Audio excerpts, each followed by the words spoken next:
Test, test, test. Is it echoing?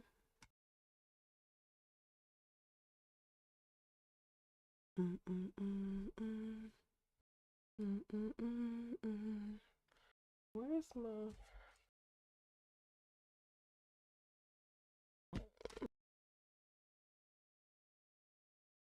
I had it on mute at first, so y'all should be able to hear me now. So let's double check, honey. Let's double check. Oh, okay, I'm good. It's probably echoing, actually.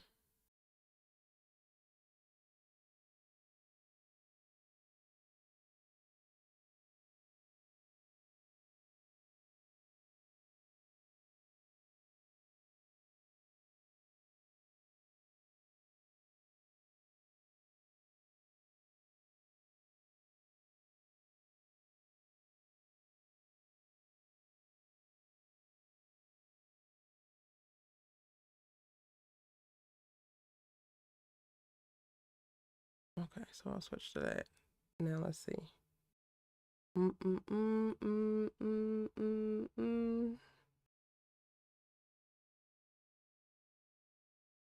Y'all hear me now? How's everyone doing? Come on in here.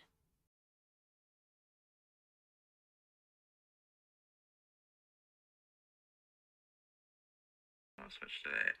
Now let's see. Okay, great. Y'all can hear me. Hey everybody, welcome in for the All American Season 6, episode number 2, live after show. I guess it's a little weird doing it the day after, but I don't watch the episode until Tuesday mornings, y'all, because I watch it on the CW app on my TV, because I'm not going to be bickering with the CW who don't want to put it on YouTube TV at this time, and it's like, I just can't. I use Philo for a lot of my regular cable broadcasty stuff. So like I watch Sisters on Philo, which I absolutely love because I can watch Sisters at 6 p.m. Pacific Standard Time because it premieres at 9 p.m. Eastern Standard Time, and Philo don't be making me wait because I'm on the West Coast. But Philo, CW doesn't have Philo, or Philo don't have a CW. And then the CW be being weird. So I watch it on Tuesday morning. So hopefully this is okay for y'all. Welcome in everybody. This is gonna be an interesting one, I think. Just because I'm still processing the episode. I don't know about y'all, but I'm still processing the episode. I'm also trying to figure out what the heck is going on with this webcam and why is it doing this. Something about the refresh rate, but I haven't been able to figure it out from last week. So y'all bear with the little flashing. I'm very sorry, but we're gonna work it out. We're gonna figure it out. Hey, Mrs. Science. Hey, Erica James. Hey, Kimberly Felder. Hey, Keish. Welcome in all the members. Shout out to y'all. I appreciate y'all. Hey, Playing for Keeps. Hey, Adriana. Hey, Alexandra. Say what's up. Drop your ratings for the episode, or just say hey in the chat so that I know you're here and I can shout you out. We are about to go ahead and get started. Again, we'll be talking about season 6, episode number 2. So conflicted, y'all. I ain't even gonna hold you. I feel so conflicted because I want to say like the first 20 minutes, maybe even up to the like first half of this episode, I was like, oh no, this is giving season 5 and I'm out. I was ready to cut the whole damn thing off. I ain't even gonna hold you. I was ready to cut it off. But then we started to have some very interesting interpersonal relationship conversations. And I was like, okay, I'm here for it. Because y'all know I'm here for a little nuance. Y'all know I'm here for some tough conversations. Y'all know I'm here for us touching on a nerve or hitting on the thing that you actually got an issue about, but you know, throwing tantrums and kicking up dust, but y'all actually talk about it. Once they got to that, I was like, okay, maybe I could do something with this episode, but it took them so long to get there that I was just like, I don't know how to feel. Was it just me? Hey, Micah, welcome in. Thank you so much, Mrs. Science. As told by Ginger, gives it a 4. Come on, 4. Come on, 4. Let me see if I can refresh this webcam because I don't know what is going on. Please hold for a second so I can do that.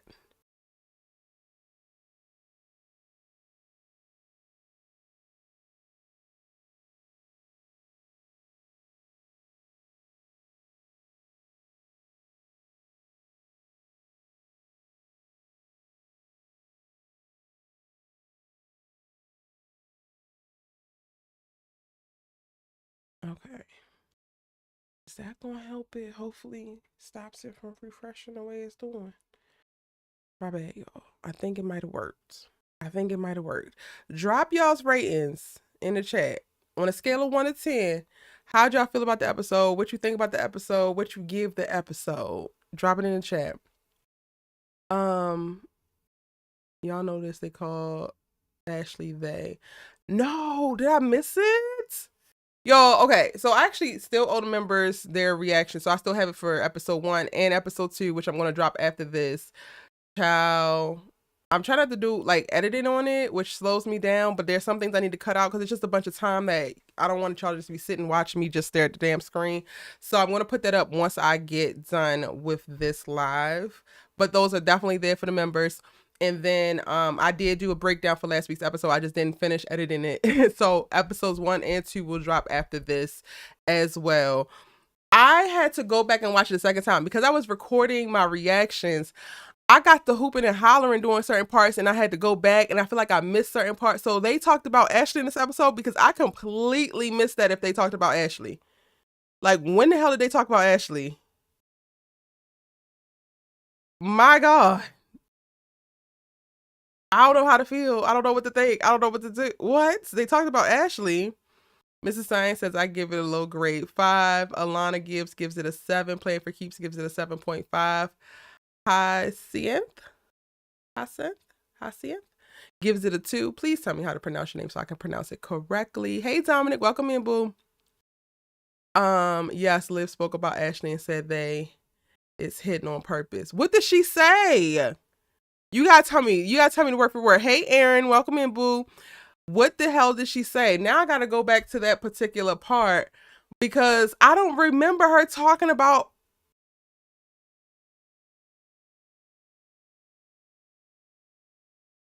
Wait a minute. Wait a goddamn minute. I'm playing back the conversations in my head, y'all.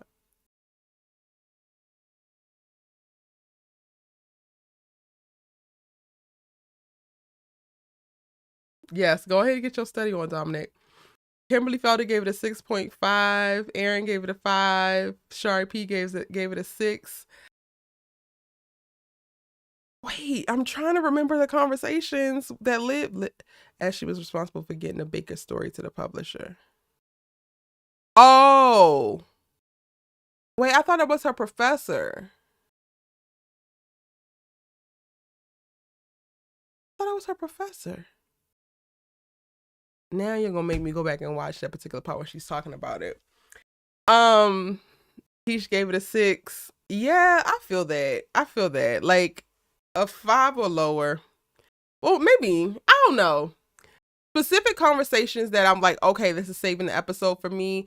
Jamie saved the Asher Jamie baby storyline because the way they have been having just basically like a walk in the park to me that I just feel like it's completely unrealistic, and the fact that they built that into their storyline, I really appreciate it. Like, nobody, not to say nobody, because if you have a bunch of money and you can hire help, cool, but y'all are supposed to be college students. Jamie has an autoimmune disease and she looks just as fresh and bright every goddamn going day, aside from missing a little bit of sleep and feeling like she's imposing on people. That's the only thing that's having issues. You mean to tell me she's not having no autoimmune flare-ups because she's not sleeping and because she's stressed and because she's still working her waitress job, which I would assume she's still working her waitress job because Asher is a student, whether he just been adopted into this coaching program or not. He's still a damn student, so he can only be making so much. He's still living in this damn beach house, and as far as I know, his parents aren't actually paying his portion. So like, they aren't looking like new parents enough for me.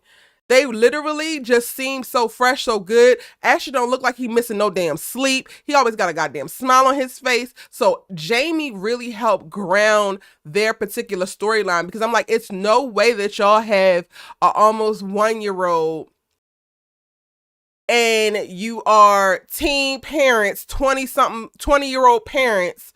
One is in college, one is a waitress with an autoimmune disease, and y'all don't look like y'all not missing no beats. How I don't give a damn how many times Jordan babysit. I don't give a damn how many times Spencer's talking about some Uncle Spence. I don't give a damn how many times Laura gives y'all a break. You would still look like you have been through something. And they don't look like what they've been through. But once we got to the end of the episode and then they wound up, moving into, the Baker's old house, I'm like, okay, I'm going to give it a chance. I guess I'm going to start to care a little bit. So shout out to Kofi. I'm going to start to care a little bit. I really appreciate Jamie wanting to do it on their own. I get it. Community is important and taking help when you can is important. But I totally understood like the moment that it started to come up of like her feeling like she don't actually know how to be a mom and they don't actually know what they're doing and they're leaning too heavily into their community. I was like, I feel her 100%. Like, can y'all do it on your own? And then, you know what? Let's see what that actually looks like. And there was moments where I was actually expecting Asher in the episode to lean into his taker bag because whether he has had a great transformation or not, he had a great story run. I have always said that he didn't go from racist to this. He still is a taker. So the moment when Jordan and Spencer came into the room when the baby was screaming, and Asher was like, oh, y'all might want to go over to the girl's house. I was like, thank you. Because I feel like, Asher, had Jamie not said anything about wanting to handle it on their own, Asher would have been like, I guess we all gonna be up. And it's like, they got a game tomorrow. You the ops because you the rivals from cross town. Now, what I will say is there's still parts of the Asher Jamie storyline that feels a little bit unrealistic still. Like y'all do have this house sitting and Crenshaw not doing nothing, but is the little white boy and his Asian girlfriend going to move to Crenshaw? For real? For real? And he goes to school in Malibu. And I know most of y'all don't live in LA, so y'all don't actually know how far that is, but that's far. That's like Asher living where I live and then commuting an hour and 45 minutes to school every morning. Because that's what the commute is going to be. And even if Jamie still works in Beverly Hills, that's still an hour commute in the mornings, depending on like when she does it. So like, let's say that she don't work on a regular time frame, right? So she can like miss traffic a little bit. It's still about. It's about to get across the 10. I ain't even gonna hold you. Y'all living south of the 10 as non-blacks in this very black neighborhood. I'm like, listen here, Asha, I know that you got some black friends. But I am going to just go ahead and watch. I'm going to see how it plays out. We're going to see what they do with the little house. They had a little home. They get their little family. We're going to see.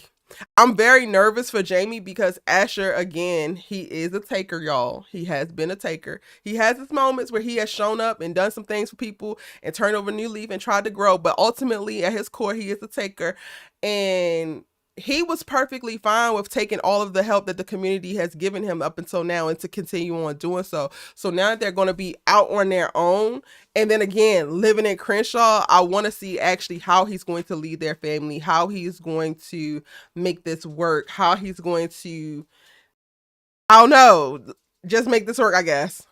And I kind of just went into talking about the episode. I ain't mean to, but oh yeah, Jamie does have a new job. She's not a waitress no more. What is she? An assistant? A secretary? So then she's also commuting during regular time. Y'all, traffic in LA is ridiculous.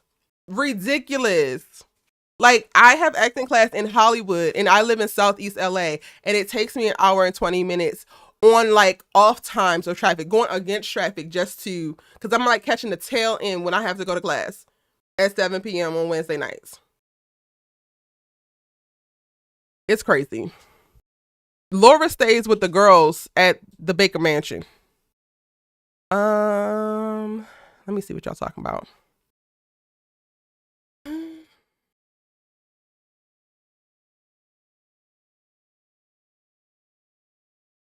Go back and rewatch. She said in a combo when talking to Spencer. And while they were walking at the top of the episode.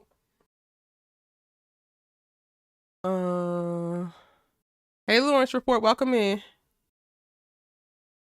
We'll see how it goes. How do y'all think it's going to go for Asher and Jamie living in Crenshaw? Not Vortex gang. Y'all. The episode also didn't start off well for me because I don't think I'm going to be able to get past this Vortex thing. I'm not going to be able to do it. And I'm going to explain. I'm going to like expound upon that a little bit more. But But with each episode, the Vortex is like not doing it for me. Oh my God, what do you need? I don't know if y'all can hear Coley sitting out here whining. I don't know what his problem is. Oh, I should have fed him before we got on live, y'all. Um, Thank you so much, Coley. I appreciate it. Is Patience bi or lesbian? Um, I think she's a lesbian. Well, I hope that Ashley comes to the rescue to rescue Spencer, take Olivia back to London, and live happily ever after. And Spencer can start getting consistent happiness once he gets rid of all them bakers. Listen, them bakers, boy, them bakers be wearing Spencer thin, but Spencer also be wearing himself thin. I actually have some criticism for him in this episode, y'all. Jamie work at the Gucci store, right?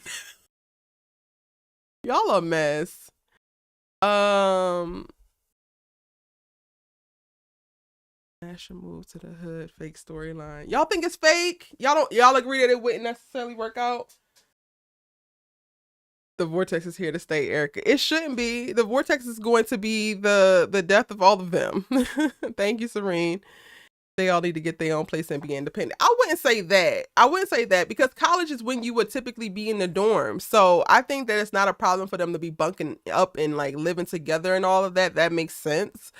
Um, but having a whole baby and a whole family all together and then them having to like pitch in a lot, that is a bit much. It's like you had a baby, but then now I gotta do this. I gotta stay up all night. I gotta like that's a little bit too much.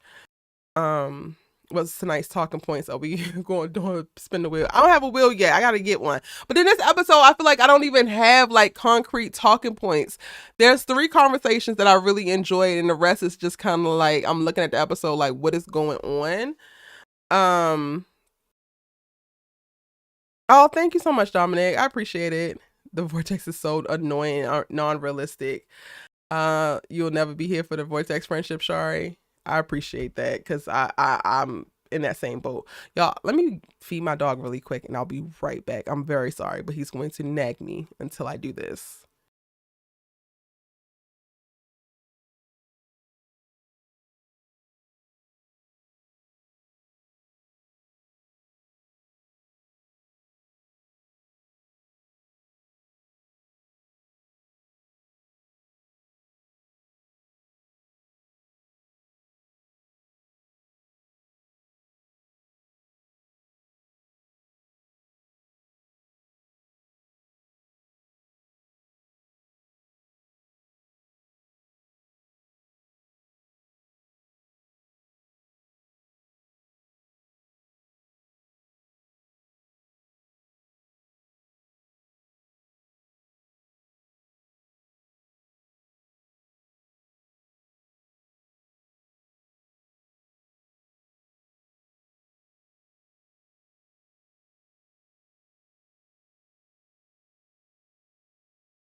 Okay, my bad, y'all. Cole do not be playing with me. He be on it. All right.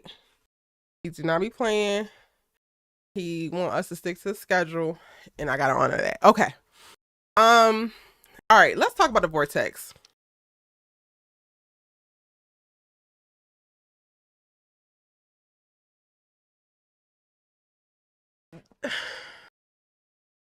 First 10 minutes of the episode, I'm already like ready to tap out because we learn later on that Olivia is feeling uncomfortable with being left alone with Jordan because she's writing a book about their daddy and she hasn't told anybody about it, hasn't checked in with anybody about it, and she's nervous to go and ask, right? If he's okay with it, how he feel about it, yada, yada, yada.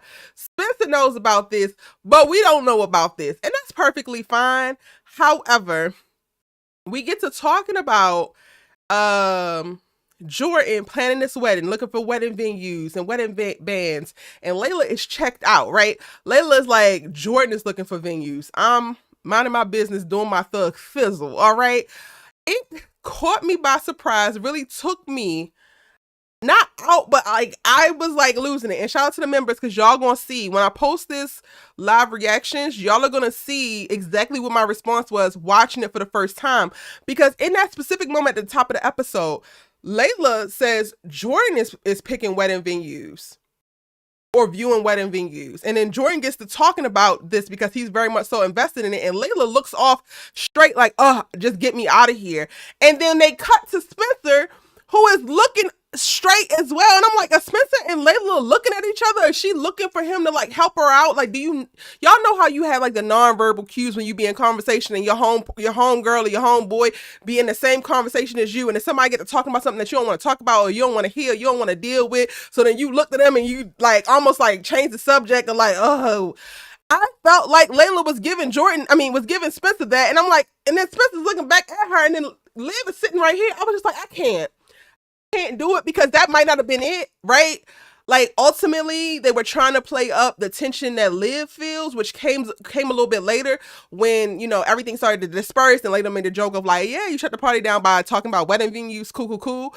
But like that first moment, I was just like, what the fuck is going on here? Because as far as I'm concerned, Spencer and Layla are cool. Like, we cool, but not nothing for real. So for her to, if this is the case, if they were playing it like this, to be like looking to him to like maybe diffuse the situation or change the subject or get Jordan to do or think of whatever, something else, I'm just like, when the hell did that happen? And then ultimately I had to tell myself like, it didn't happen. So Erica, that's not what's happening. So like, I can't even stay focused when all of them are together, because too many things are like making me wonder, like, am I missing something? Is this what I think it is? And I'm just like, I'm over it. The whole Vortex thing, everybody just sitting around kikiing. I'm on pins and needles watching them sit around and kiki, especially when they have their own interpersonal stress and drama that I don't actually know about. So in that moment, the angst that was building was more about Liv and Jordan than Layla and Jordan. But because we don't know that Layla is ducking the damn wedding plans like the plague, where's our mind gonna go? Or at least where did mine go? That's where it went. That's exactly where the hell it went. Shawnee says, hey, y'all annoy me. Hey, Kofi, welcome in, boo. Micah says, Spencer showed me a side of him that I didn't think he had, declaring just to get attention back on you is the type of selfish-ish I ain't think he had in him. It's some Jordan Baker stuff. That's what happens when you spend too much time with the Bakers. Did I say that? Hey Justine, welcome in. Plan for Keep says Olivia spent 1 year abroad and is ready to tackle the life story of Billy Baker child. Okay. I thought it was just me. I literally be going into watching this like, okay, Erica, you want to try to check your issues with Olivia, which I technically don't actually have any, coming out of episode 1, I had given her so many props. Like, once y'all hear the breakdown, y'all gonna be like, dang, well, like, all right, maybe Olivia's on a great path when it comes to Erica, because this is nothing like what she used to say. And by golly, Miss Smiley, if this episode didn't snatch my ass back to season 5 purgatory / hell, I don't know what like, ugh. These bakers stress me out. How about that? I'm just gonna leave it at that. Alexandra says Olivia back to writing ish that will hurt the people closest to her.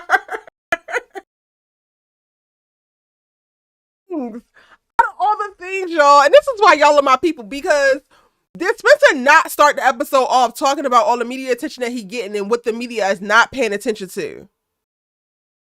I literally looked at the screen and said, well, Olivia, won't you write a whole well thought out story about the other of the other teammates that are on the actual team? Won't you do an article to balance out the scales? Like, that is something that the person that you love actually needs in this moment. He's communicating this need, and it's like, no, let's go write a life story of my damn daddy who just died a year ago. And also, let me pull this from my mama and my brother, who I don't know where they are in their grievance story. But also, let me make sure I loop Spencer in, even though Jordan just told my ass 2 days ago that he's jealous of Spencer. I'm not on Olivia's head, but I was looking at her this episode like, girl, what are you thinking? You thinking? Layla wants to get married to Jordan, but Jordan is moving too quickly. Does she? Does she want to get married to Jordan? The Lawrence report. I want to know. Does she really? I'm not convinced. Jordan loves Layla more than she loves him. That's what I got. I think that you could get that. Or you could get what I was speaking to last week on the live. Jordan needs to be needed, and he creates spaces and seeks out spaces for his ass to be needed, which is why he is so heavy on the Uncle AJ. And low key, I wouldn't be surprised if he wasn't trying to get Layla pregnant just so that he could have somebody who needed him and just sees him as like the ultimate. I don't know. Like, I think that Layla loves Jordan a lot. And I struggle with the idea of Jordan loves her more, because personally, I feel like the love that we're seeing play out from Jordan to Layla is more about Jordan than it is about Layla. If that makes sense. I'm not surprised by Spencer's attention-seeking behavior, because he does have a huge ego. Now, typically, he keeps the ego in check, but it can manifest itself through that type of behavior. I don't know if I believe everybody has an ego. I don't know if Spencer has a huge ego, how you're describing it. I think that Spencer does not do well in coming out of survival mode. And I think that there are various things that quickly throw him back into survival mode. And I relate to that because I have done certain things that's just like, girl, it really didn't take all that. You really didn't have to do all that. But in the moments that you feel like you're losing everything, you just start to grasp at stuff and you act impulsively. I do think that in a moment, Spencer declaring was his ego and him feeling like, damn, the attention is not going to be on me. But I don't feel like it was a trivial thing in reference to like Jordan just wants the attention on him because he wants the attention on him. Spencer wants the attention on him to a certain extent so that he can keep the conversation going about him going pro. In that moment, it was more about him feeling like if the tension leaves, then his opportunity to go pro would leave as well. Does that make sense?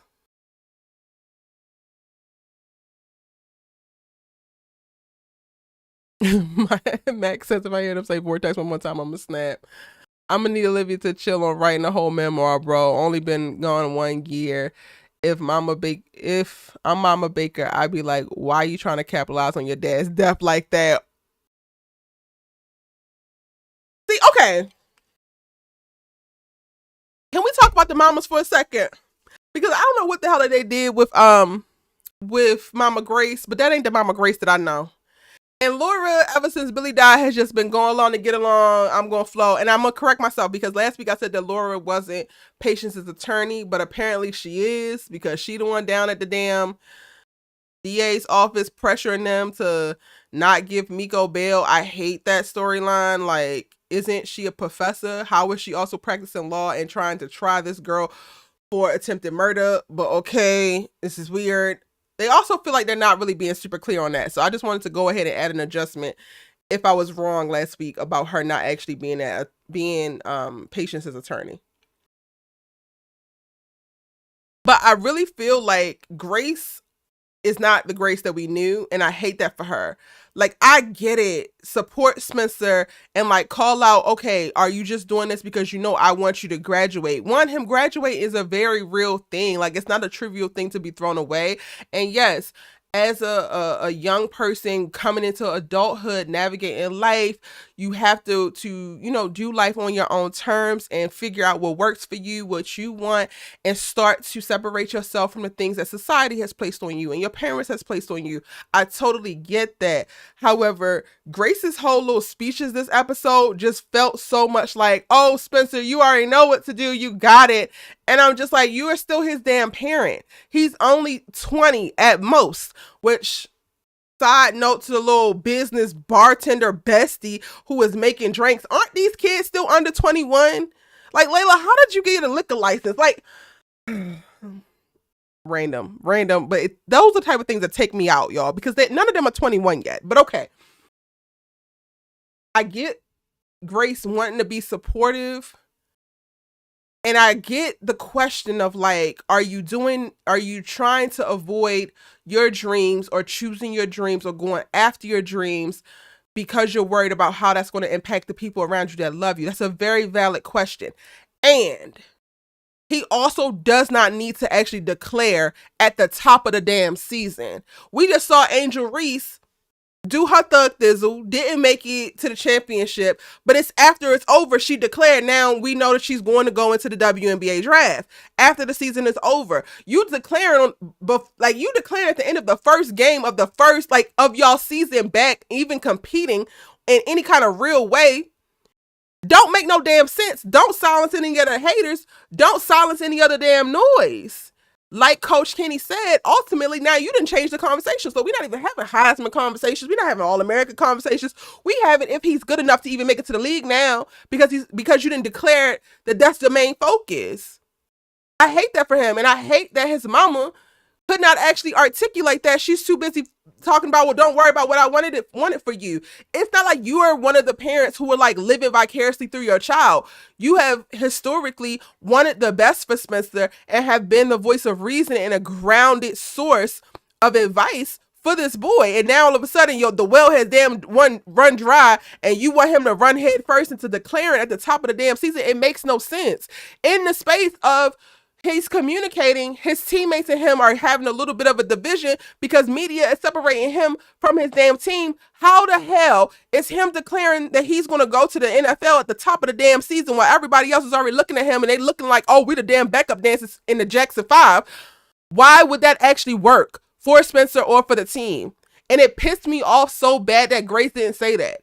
From the top, when he was cooking, all the way to like after he did it, now you had this little celebration. And when he came in and he was like, this isn't mean I got drafted, right? Like, me declaring it's not me winning. And yes, it's a very real thing of like, oh, that's a long ways away. You can celebrate in a moment, but also this wasn't the best decision for him. It wasn't. If anything, it's going to make his life even harder this last season at GAU. And then the ultimate thing, and a lot of people, not a lot of people, but I got a little bit of pushback last week because some people took it like I was trying to say he shouldn't go to the NFL or he shouldn't declare for the draft because of Olivia. I never said that. I didn't feel like Spencer should declare this season because I wanted him to graduate for one. I wanted him to be able to take time to fully develop as an athlete, right? He's been through a hell of a lot. And taking the time in your junior and your senior year to, one, get your degree, two, live as a child, because ultimately you are an adult in college, but you're still a damn child. You don't have to make certain decisions. You're free to do certain things. Like, that to me is beneficial. The NFL is not going anywhere. So I personally would have loved for him to not focus on declaring at all this season and actually not declare this season, but really focus on dominating at this level and then go out on a huge high note. Right now, it looks like he's chasing the NFL, and you went from a fire season that really didn't count because y'all were actually disqualified. So now you really have to show and prove, and you done put all this goofy ass pressure on your own self. For what?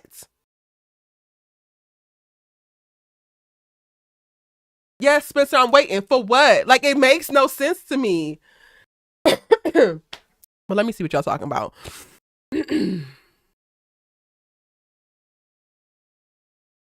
Kimberly Felder says Olivia was wrong for starting the process of writing a book and getting a publisher before she even talked to Jordan or her mom. So she was going to do it regardless, I guess.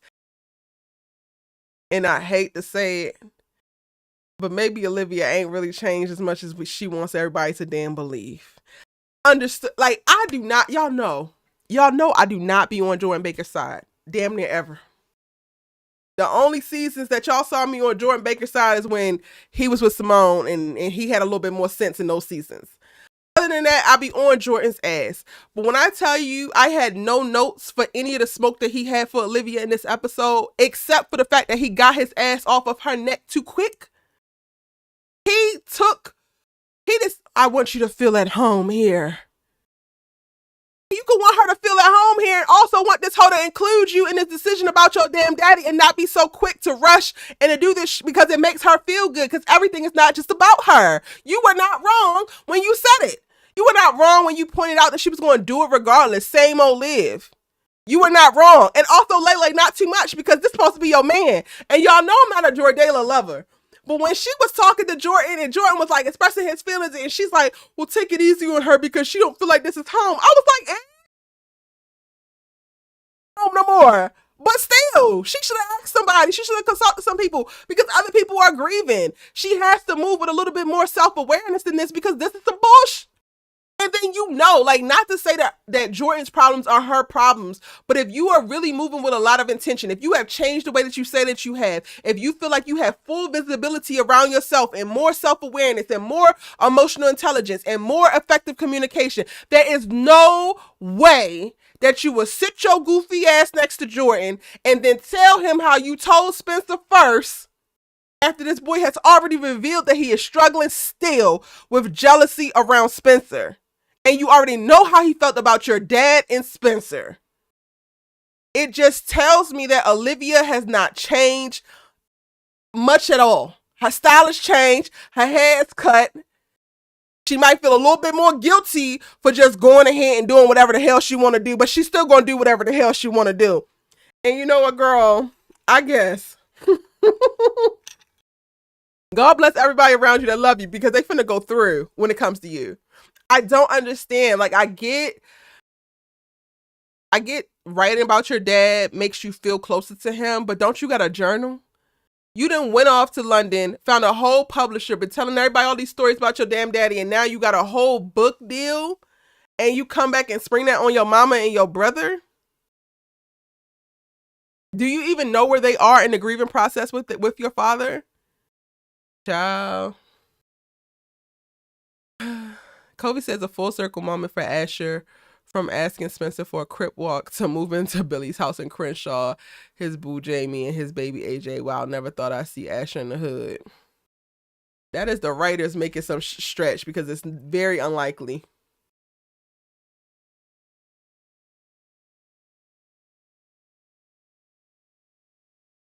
Playing for Keeps says, I understand Laura always supportive of her children, but they missed the mark in not allowing her to have at least a little outrage or concern over Olivia's book.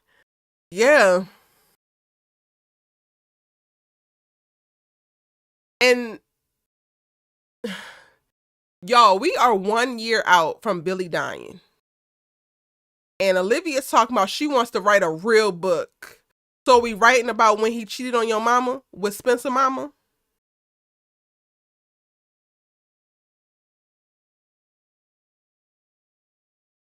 I can't hear you, Olivia. You whispering. That's all of it. Like, we got to take into consideration all that's about to be unearthed, all that's about to come up. And I agree with you, Playing for Keeps, like, not giving Laura any room to like really process, to really sit with it, or really even to just take a pause and not know how to feel. Because that would have been the first thing that came up. Billy wanted to write his autobiography, but also that might have been when he was much older and we had a little bit more distance from me finding out that you actually cheated on me with your childhood love. And ultimately, you probably always wanted her. Like, but Olivia gets what Olivia wants, so that's just that on that.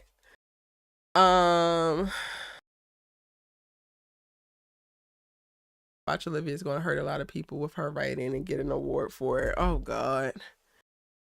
Thought about it for a second. I was like, how is it even possible that a new writer, like she hasn't even finished school yet?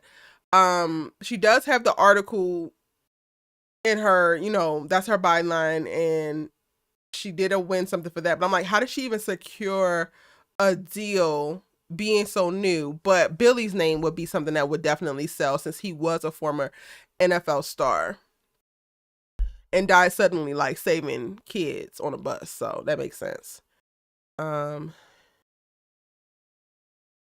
Maybe Layla needs a new flame outside the Vortex. Layla is really about to enter into her I don't care about no love type of season. Like she's really focused on her business and patience. I think Layla wants to marry him, but she needs to let up. But he needs to let up a little. Seems like putting unnecessary pressure on her. She already have a lot going on. I mean, I guess that's what they're alluding to when it comes to like him wanting to plan the wedding, but I don't feel like there's unnecessary pressure. There's unnecessary pressure to move in, but the wedding part is like he's just pulling up venues, and because you do have to book those well in advance depending on where you want to do those at, and wedding bands and stuff. I don't feel like that's too much pressure. I think that he's overly excited, but I got more pressure from him trying to push her to move in than I did from the whole wedding part of it.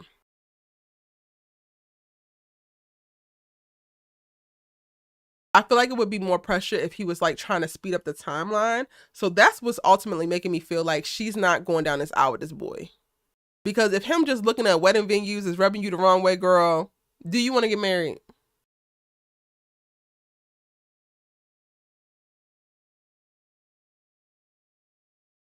Jordan is a character that's stuck in a loop. They've been writing him the exact same for 6 seasons in a row. Mac, when you on to something, you on to something. And it's so sad. It is so sad. Layla seems annoyed with Jordan, says Shari P. Layla's mental health is in the play because of patience. Yeah.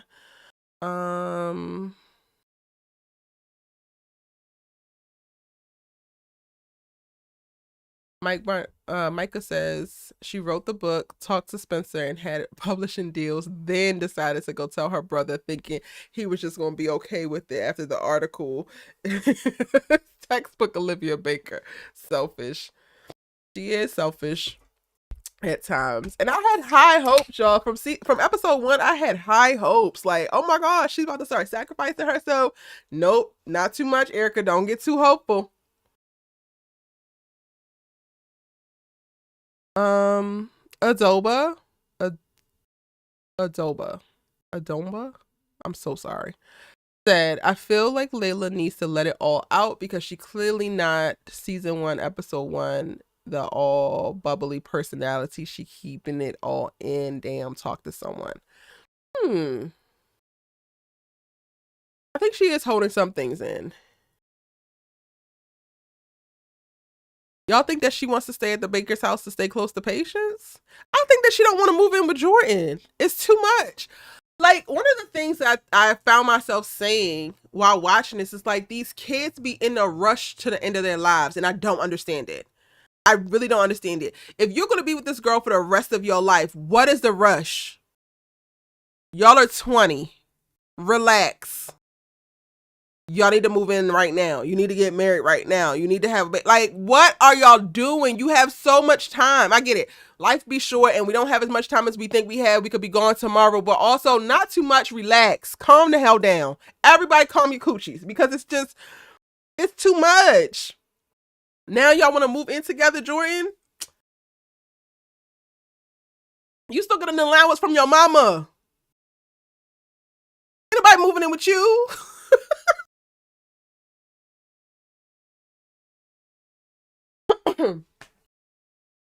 Mm.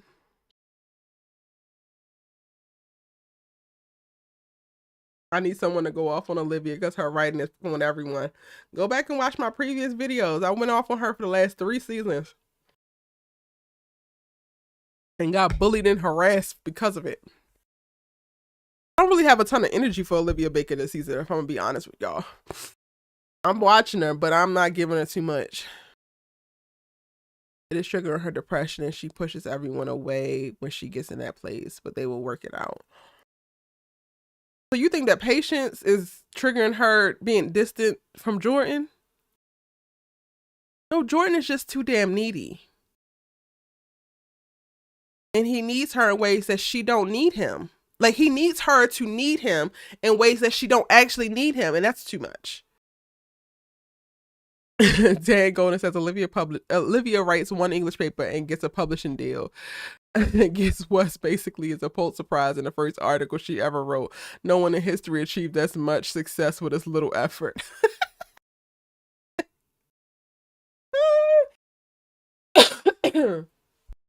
Now my throat is dry as hell.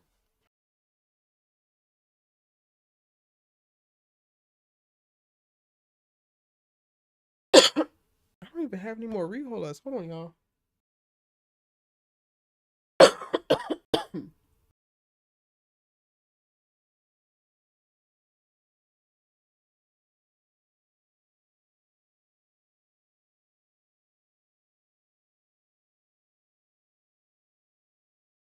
I don't have no more cold in my throat, but my throat feels so dry. I'm so sorry, y'all. And I'm drinking water and it's not helping. Anyway, I feel like this Coach Jordan guy. I feel like this coach is Jordan guy, and I'm here for it because Jordan need to find his Nord in football. I don't like snakes in the grass, and this new coach feels like a snake in the grass. Layla pulled the whole wait till marriage thing out of her ass, but my question is why? Because she don't want to marry this boy.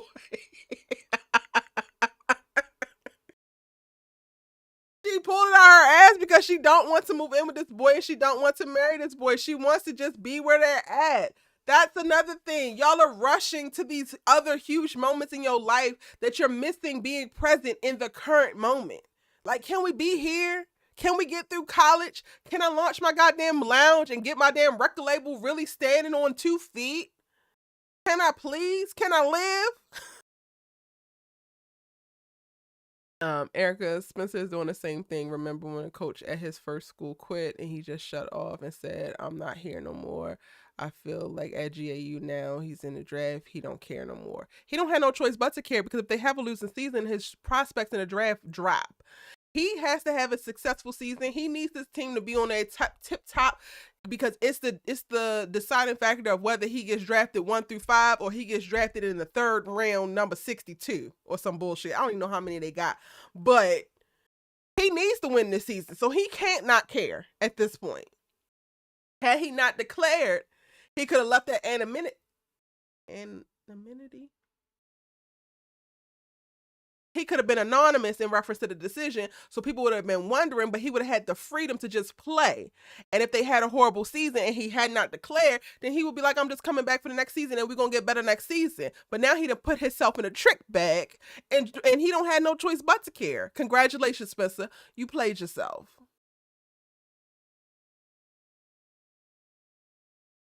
Layla wants and needs emotional stability. She did not want Jordan.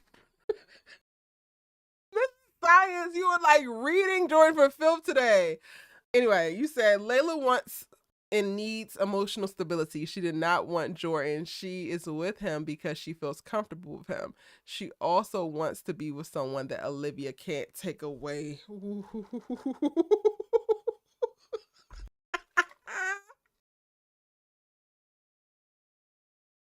said that you wanted Olivia to get red for filth, just get in the chat. Get in the chat. They got you. They got you for sure. Kimberly Felder says, I really thought Grace would have a problem with his declaring. Me too. And even if it's not a problem of like, you have to do what I say, I get like releasing the reins because he's in college, he has to make decisions. But for her to like not have any kind of pushback, I was just like, okay, I don't know what this cyborg ass Grace is, but I don't like her. I don't want her here. You might as well take your ass back up north. Where's your man at? Because you is not helping here.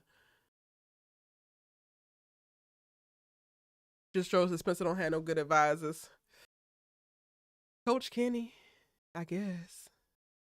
Coach Kenny rubbing me the wrong way, and he not even doing nothing. Like, I feel like it's nothing that can save him. It's just like, you're not Billy.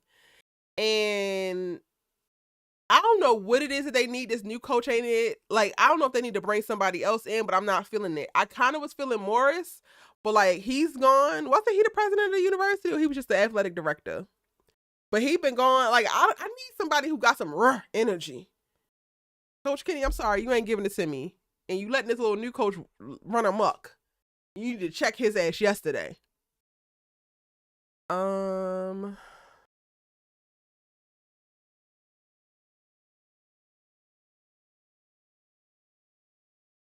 said Olivia changed? Olivia. She said it. Oh, goodness. Olivia said Olivia's changed.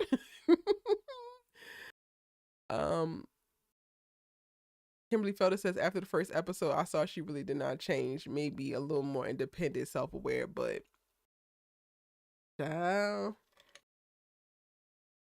you don't think that Jordan's off Olivia's neck yet? Well, why the hell did he agree to help her with the book? He should have stood on that. He ain't stand on business when it came to that. So, Erica, you think that Jordan is mad because everybody thinking of Spencer first, but not him, aside from the coach? I think it's deeper than that. Like, it in moments it comes across like that, when he said that little goofy ass line to Spencer when they were going into halftime, and he's just like, well, won't you show up so I won't get picked at all? When. Y'all, I'm trying to take Jordan Baker seriously, but I'm so sick of it. I'm so sick of his ridiculous jealousy to just... Anyway, back to your question. I think on a surface it can seem like that, but Jordan's issues are mostly internal. They are only able to get exasperated by a Spencer because he hit something deep inside of Jordan. Jordan needs to be needed. He needs to be validated by everything and everyone outside of himself. His self-esteem is in the damn toilet. His confidence is in the toilet, which is interesting because that wasn't an issue. I mean, he had interesting self-esteem when it came to Billy, but overall, he was still able to move throughout Beverly Hills like, I'm that good. Like, he moved like a little stereotypical light-skinned man, and now he's behaving like a little ass boy who don't know he fine, who don't know that he's talented, who don't know nothing good about himself. And it's like, okay, sir, I get it. You want people that love you to like validate you and affirm you, but also you got to start within yourself. And I think that personally, it would get tiring to be in a relationship with him. Layla, girl, brace yourself, because the way that you're going to have to play small in some areas so that he can feel big, it's going to suck. But that's what he's asking for. So it's not even just that he wants that from Spencer, but he wants that in his relationship. And I think the easiest way for him to project his feelings is with Spencer, because Spencer's so heavily integrated into his life by way of, you know, they go to the same school, they play on the same team, Spencer's dating his sister. All of these things are his that Spencer can now, Spencer is encroaching upon. Again, this is a projection. So it feels like it's about Spencer, but ultimately this is about Jordan's lack of confidence and self-esteem.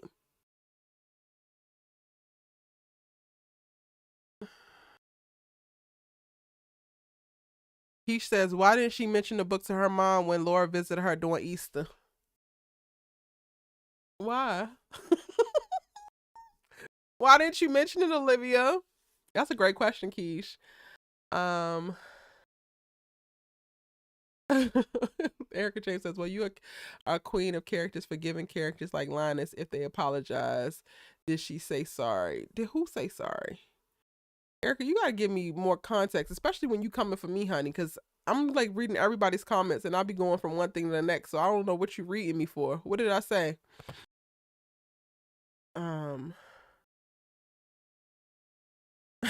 Child, you so messy, said can't stand Olivia. She's still selfish, but are we surprised? She the same person that got her mama fired. Points were made. Points were made. Why didn't Olivia just stay in London? Seriously, why did she come back with no growth? Well, Gemstar, it seems like that part was the growth. She made a decision to come back for Spencer, which is a sacrifice that she was willing to make. I mean, it also might come out later that she had to come back to like renew a visa or whatever, because you only can stay in foreign countries for a certain amount of time before you have to at least leave for a couple days or a couple months and then return and or renew your visa. She's also enrolled at GAU, so if she didn't transfer to an English institution, then she still had obligations to this particular school, and I don't know how many credits they would have allowed for her to complete over in that system, but still be qualified for an American degree. So the story that she's telling everybody, or the story she's telling herself, is she did it for Spencer, but there could be other things also lurking behind her reasoning. Serene says back on Olivia head 2 episodes in. I'm fully back on her head, but I am looking at her like, The book is wild. The book is wild.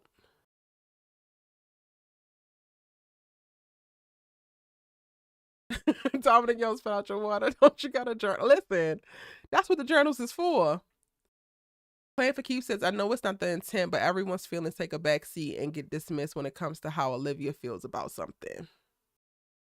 That is what it appears to be most of the time. Child, you so messy says, my daddy passed away 6 years ago. My condolences, love. I wish my sister would get to writing without speaking to me the first. Excuse me. Ooh. Points were made.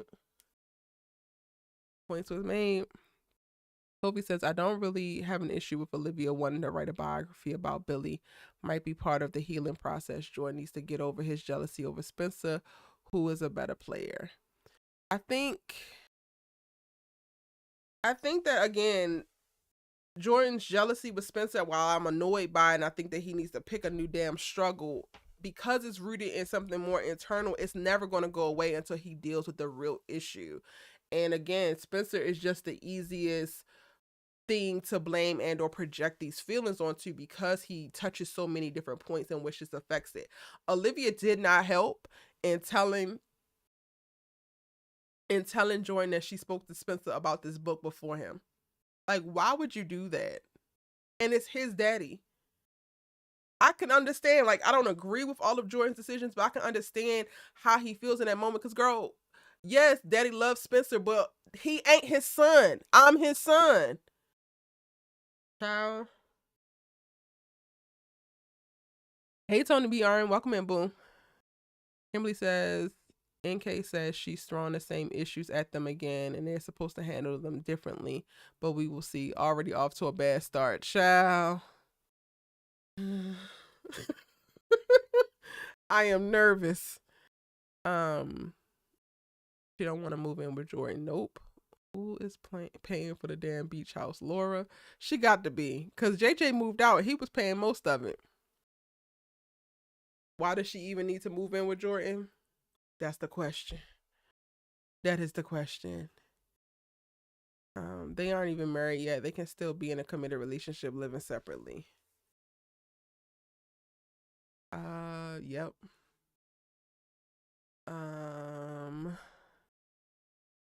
Sorry, P says she barely wanted to say yes to the proposal last. So now it's making me go back to, like, did she say yes because she didn't want to break his heart? And, you know, you feel a little bit of pressure when somebody proposes to you and you want to say yes even if you really want to say no. Is that what was going on?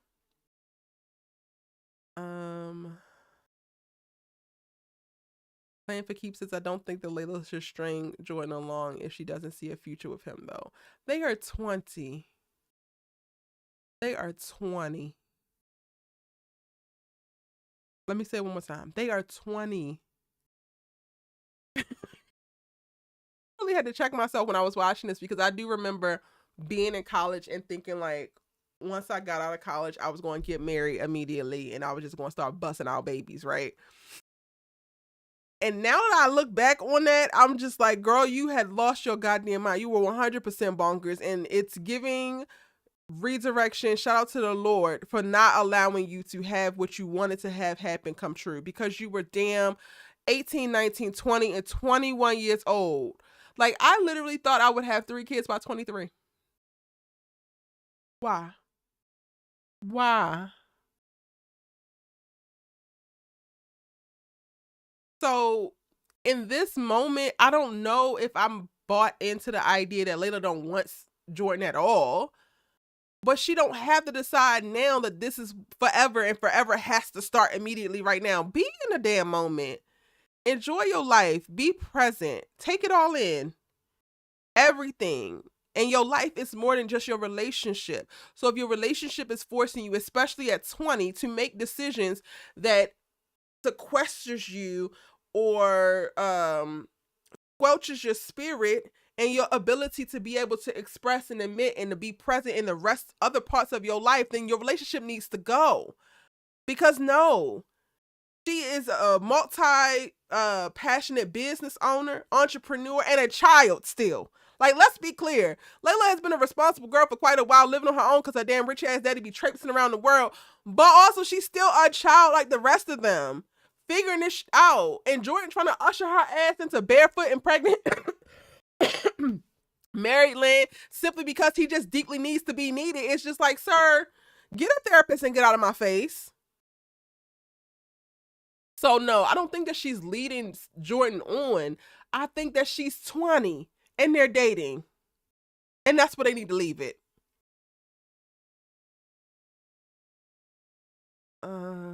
What is the reason he declared?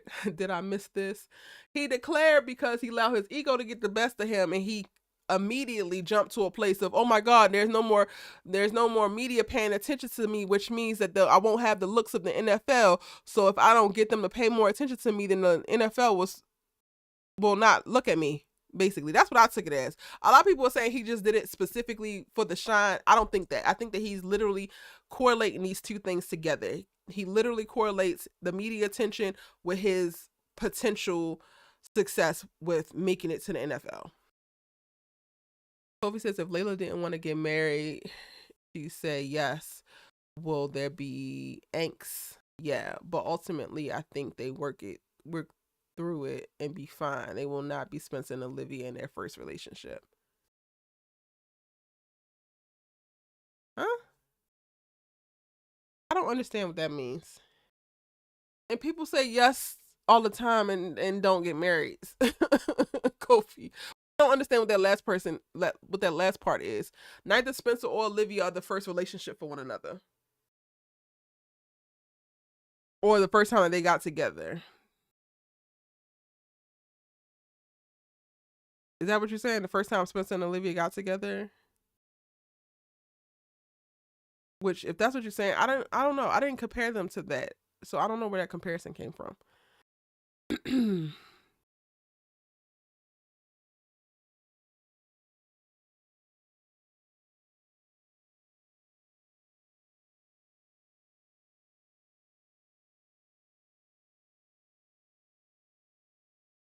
I still streaming? Okay. I hope it didn't give me no issues.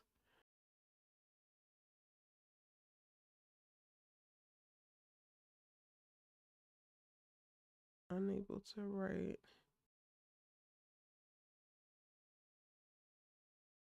Am I back?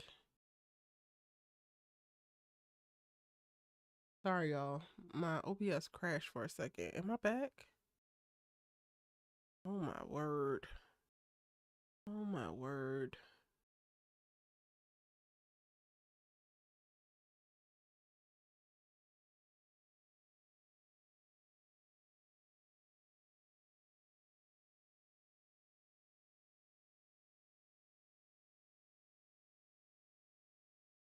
Am I back? Um,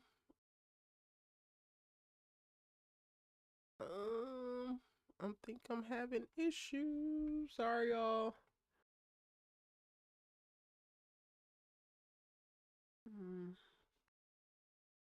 Okay, great. Let's do that.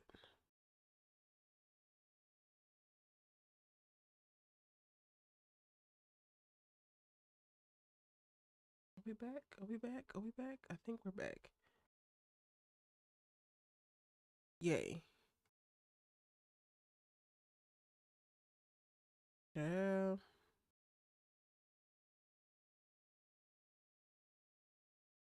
I can't change. Oh, because okay.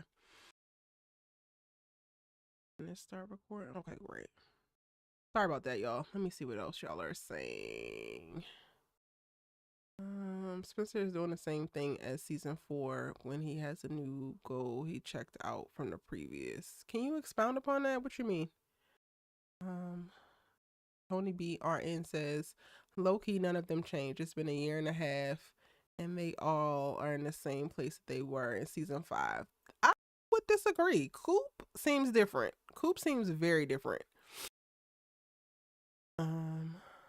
And Golden says the writers are out of ideas. Same problems get recycled every season. Olivia needing to write something that affects everyone around her. Jordan and Spencer beefing over attention. Crazy stalker. Ooh. Come on now. Come on now.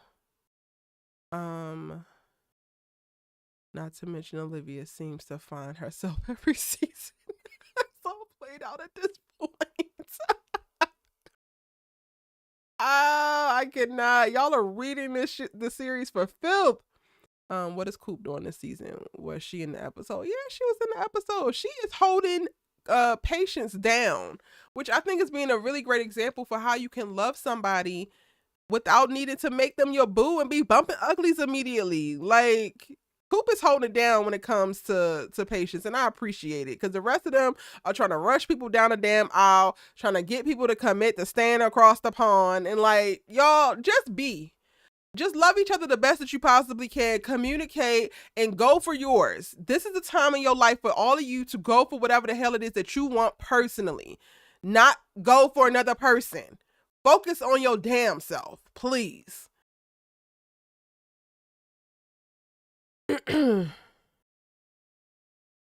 Erica James said she said yes because she wanted to say yes.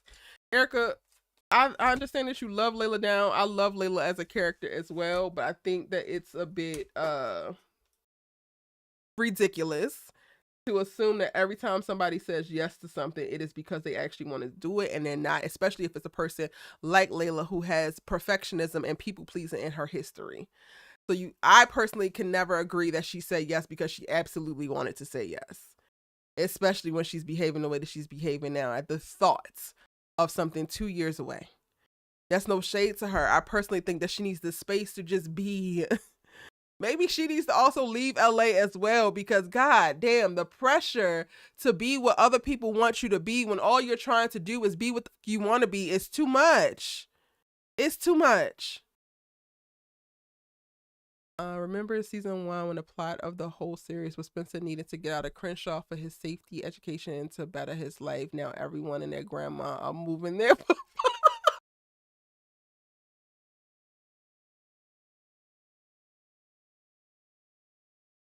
Woo! Let me screenshot that. It's the analysis for me. It is the analysis for me, because Dan Golden, yes, you hit onto something right there with that.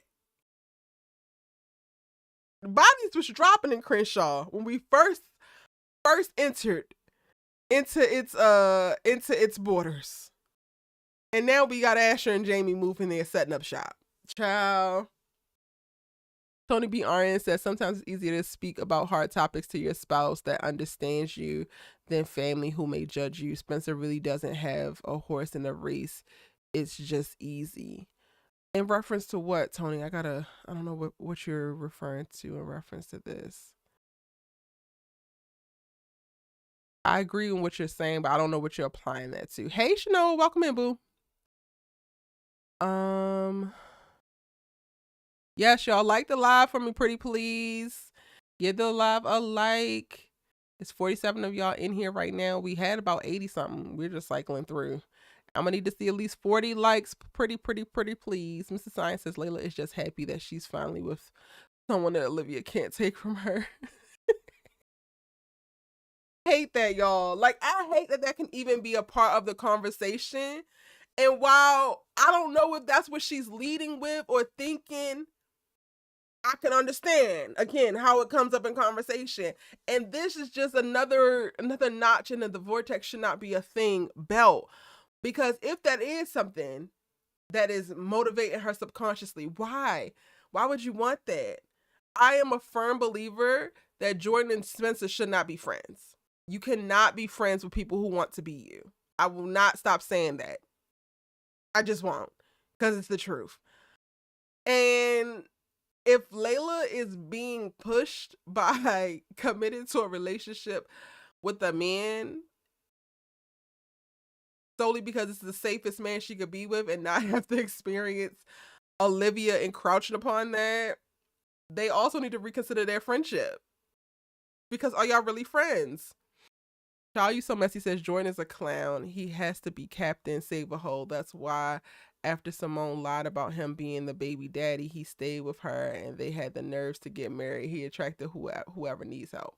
I made a point about this last episode. Now, I ain't say all these harsh words to him and Simone's situation because I felt like, yes, now I can see that he's so needy and he needs to be needed. However, it worked with him and Simone because it was a symbiotic relationship in reference to he was getting in the moment what he needed. And hopefully I was hoping that from that relationship, he could have grown and be able to sustain himself in the ways that she was able to show him love, especially that being the first real relationship where he got full feelings involved and all of that, but that didn't happen. And I think that he did give a lot to Simone. I think the problem comes in with now like a character like Layla, who at this particular stage in her life is a lot more stable than what Simone was when they first got together.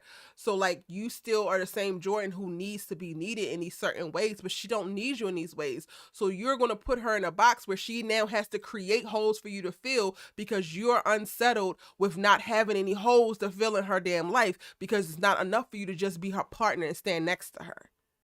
That's when it gets toxic. That's when it gets weird. I don't think that, and I'm glad that this came up because I want to make sure that I say this. I don't think that it's like super terrible for us to have certain toxic traits or certain problematic mindsets. Ultimately, they are our ways of addressing trauma. They are our ways of addressing how do we survive and push forward. They are our ways of just trying to navigate life, right? And as we live more and as we experience more, we pick up new ways. Some might be good, some might be bad. So I don't necessarily think that having these toxic traits or having this thing like Jordan needing to be needed is necessarily a horrible thing until it persists and it doesn't get better and nothing can help it, even in times when you are seemingly put in a circumstance that should help you cultivate what you need, because we all need people at different times, right? Like we all need to lean on each other or need somebody to validate us because we can't validate ourselves, or need somebody to show up and do this because we can't actually do it. But it's when you never find a way to learn from the others who are pouring into you or who are doing this thing for you, how to do it for yourself, that's when it really becomes a problem that needs to be addressed. And I hope that actually makes sense. Maybe I need to articulate that better if it doesn't, but like that is what I would look at in reference to the difference between Simone and his relationship now with Layla. Layla needs a lot less, especially now. Like in the moment that he started to really fall in love with her, she really needed somebody to prioritize her, especially within the vortex. But now that she's gotten that, she's also like found a lot more confidence and is just moving through life in a different way. So she don't need that anymore. And he needs to figure out a way to be okay with that. Shanoa says they gentrifying Crenshaw at this point. The gentrification is real. Layla would do good in New York. She would do really well in New York. She could have, Erica, she could have definitely said yes because she wanted to. But the writers are giving us too much to like, they're giving us strings to pull when it comes to their relationship. Shanoa says some people say yes, just not to cause a problem. I feel like everyone has said yes to something they didn't actually want to do at some point. Yeah, I know I have. Tony B. Arias says it's obvious that Layla has apprehensions about the relationship with Jordan and becoming more obvious by the episode, child.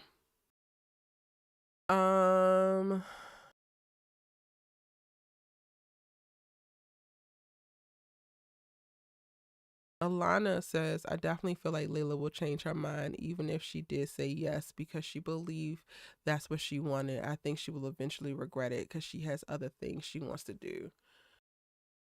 And it's okay. If she does change her mind, that's okay too. Like, they are so young. My goodness, they are so young. Plan for Keeps asks, do you think that Olivia will keep Billy's relationship with Grace out of the book? She can't write the biography if she do. Because she wanted to be so real, so raw, so authentic. How she gonna skip that? Referring to why Olivia spoke with Spencer first rather than her mom and Jordan. Oh, okay. No, I understand why she spoke with Spencer first. My issue is why the hell would you tell Jordan that you did it? That's my issue. I understand, like, things get a little funny with interpersonal relationships, but when you know how Jordan feels about Spencer and how delicate that can be, and the first day that you got back, one of the first things he told you he was struggling with was his jealousy with Spencer. And then you turn your ass around after he throws a fit about this book and tell him, yeah, well, I was like running it by Spencer and use your common sense. That's my whole point. Like, I understand why she talked to Spencer about it 100%. She felt comfortable to do so. Kimberly Felder says, Layla is my fave, and I just want her to be honest and take a step back if she needs to for her mental health. At the time, maybe she wanted to say yes, but as time passed, her feelings changed about it. Ooh, maybe. And honestly, like, I think that there's something to be said. Like, while I'm not going to agree that she's like, oh, I'm going to be with Jordan because Olivia can't date her brother, I do think that there's something to be said about the feeling of being chosen. And like that feeling comes with the proposal. So like you could also get like really caught up in that of it all, the feeling of like, oh, I'm the one of it all. And those feelings pass like as you continue to live and as you continue to grow. The whirlwind that is the proposal dies off and then life happens. So she could have got caught up in there.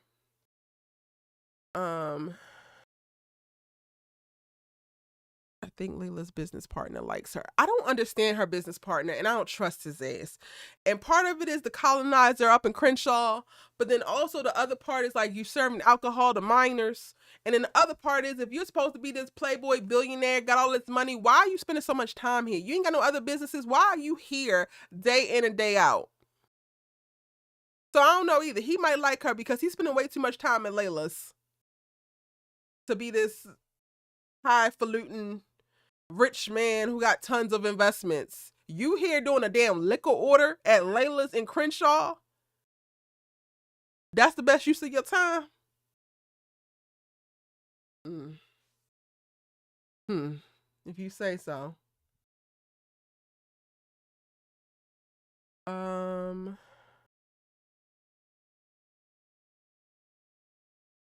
Again, this is why Layla needs to talk, because like you need to speak on what you want, because Jordan down for you, but he thinking they're good. But if Layla needs to talk, is something bothering her? I don't know if I can like pick up on something's bothering her specifically about Jordan. Like I personally feel like she's good in the relationship. I don't think that she actually wants out of the relationship. I think that she don't want to rush.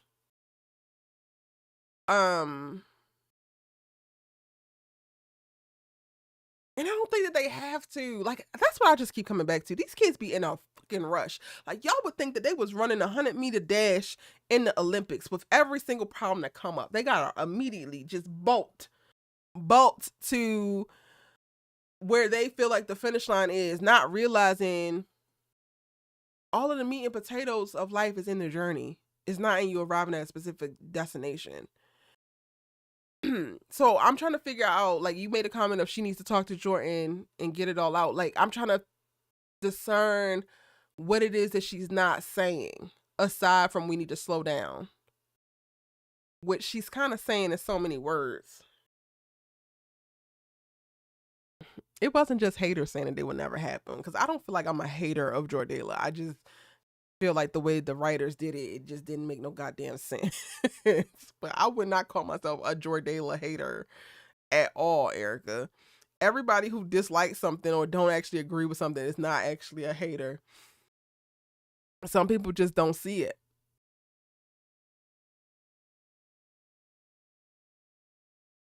Micah says, I feel like someone as mature as Layla needs someone equally as mature. I feel like they might be setting something up with her and Ryan. I don't want her and Ryan either. Stay your ass with Jordan. See, I can't even believe I just said that. I didn't even like how that sounded coming out my damn.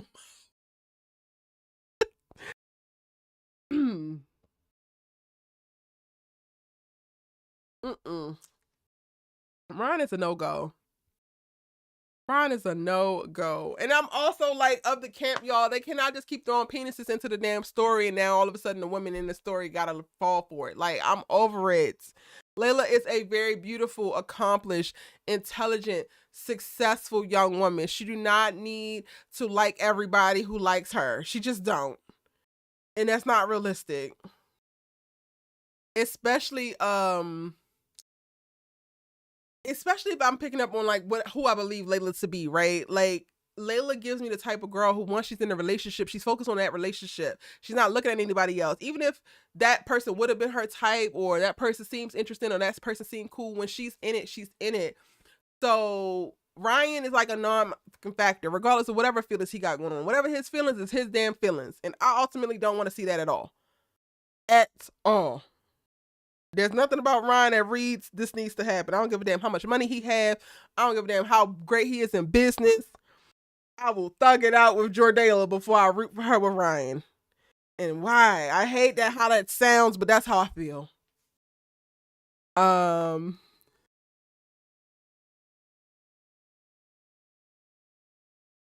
Not the future Mrs. Baker Keaton. Come on, Mrs. Future Baker Keaton.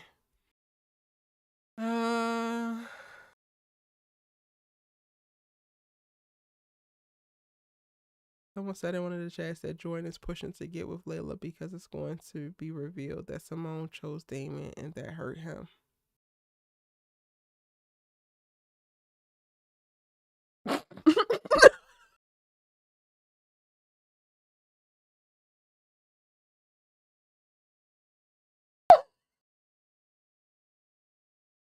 Why am I so unserious? I can't even fathom Simone actually choosing Damon. Okay. So the thought is Simone chose Damon, so Jordan is now, I gotta marry Layla. Which is worse. It's worse. Listen here, Homecoming. Listen here. When I tell you everybody else's story better be tight, if I gotta sit through Damon, y'all better have that story tight. Cause ain't no way.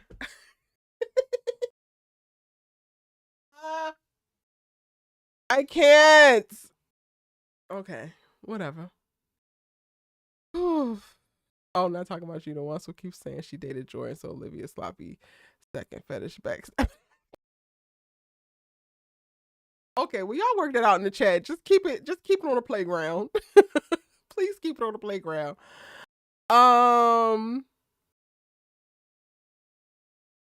Maybe she realizes that they jumped into their relationship super quickly after he just left a serious situation with someone himself. Also, like, there's something to be. These just be layups, and I'm trying to rebrand, y'all. I'm trying to rebrand and not lean so heavily into the Baker hater that people be trying to put on me. But y'all be giving me these damn alley oops. There's also something to be said about being a well-to-do woman with some sense and some good looks, being with a guy who now, like, there's just a balance. And I know this is gonna sound crazy, but like, just let me cook. There is a balance to the amount of tension, affection, and effort that a person puts into a relationship. Jordan quickly goes from 0 to 100, whereas he easily makes his whole life about Layla. And that to me is unattractive. Like, yes, be invested. Yes, be faithful. Yes, be monogamous. Yes, cool. But like, what else do you have to bring to the table? We are 20 years old and we're going to get married and be together for the next 80 years. And all you got to bring to the table is your like of me. If you don't teach me something, show me something, find a damn hobby, like add something. Something. You start to lose attractiveness when you don't have anything yourself to bring to the damn table. And it's not even just about money. It's again about interests. It could be about hobbies. It could be about intellect. It could be about emotional intelligence. Like, she's eclipsing him in so many areas in life. So I would not be surprised if she got up one day and realized she needed more, because Jordan do bring the bare minimum.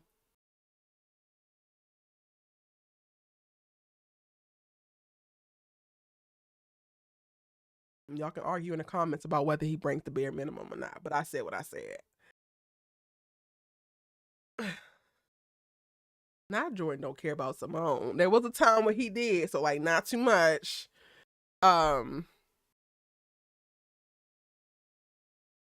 Kofi says, yo, I feel like Jordan gonna peep that Ryan putting on game and maybe he confronts her about it, which will cause some angst in there.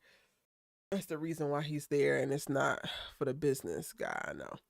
If Jordan confronts Layla about Ryan's feelings, they need to break up. Because I'm not doing this with you. I'm a bad bitch. I'm a smart bitch. I am that girl. For all intents and purposes, I'm that girl. There is plenty of men who have eyes for me. I move about the world, taking up space. You want to check me about some man and they're like for me? If I have not reciprocated the said like, if I have not engaged in the said like, you don't have to say to me, bro. You have nothing to say to me. Confront me about some man liking me? So am I not supposed to be fly? Am I not supposed to be that bitch? Am I not supposed to be that girl? Boy, you done bumped your damn head. Absolutely the hell not. I wish Jordan Baker would confront Layla about Ryan's feelings. Girl is showing up to work and trying to make her business work, and just happens to be that girl while she doing it. Whatever he got going on is whatever he got going on. The same way that whatever Jordan got going on is whatever the hell Jordan got going on. None of that is her damn business and or her problem. Ciao.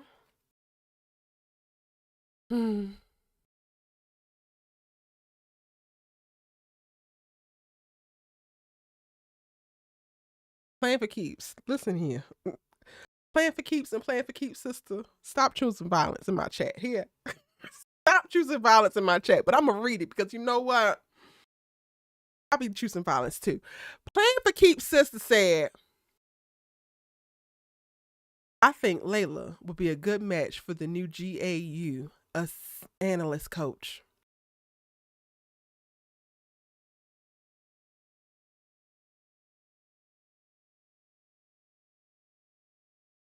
One, I don't like him because he's a snake in the grass, but I get where you're going. I get where you're thinking. Y'all discuss. What y'all think about that? I mean, aside from his age, but I don't know how old he is. Is he giving young coach? Yes, y'all getting Homecoming back. Homecoming, I think, should be coming back this summer, y'all.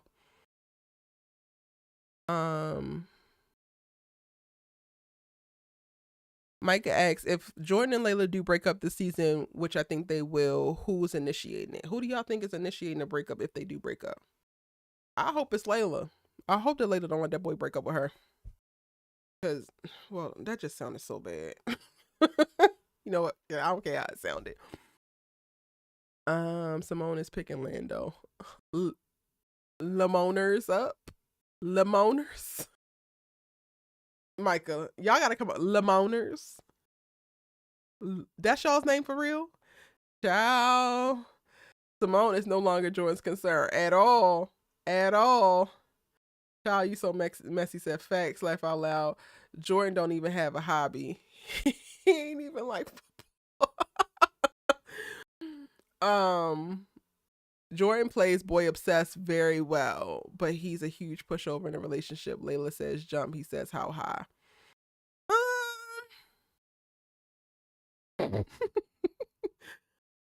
I guess I don't necessarily have a problem with that, particularly because I don't think that Layla be having him do crazy stuff. And some people would be highly satisfied with the bare minimum. Really? What people?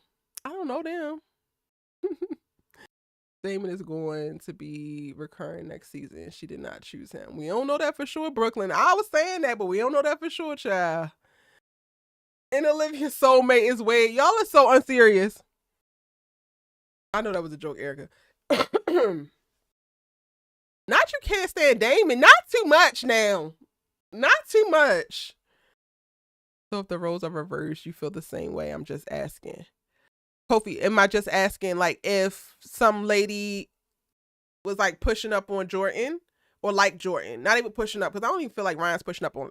So like, if some lady was like Jordan, like let's say a coach, like not a coach, manager, a football manager, right? Oh no, but this man is a little bit older. I would feel even worse. Like, let's say it's the professor at the school and she like Jordan. Because y'all, we didn't even take into account Ryan's age. Ryan's supposed to be older than them.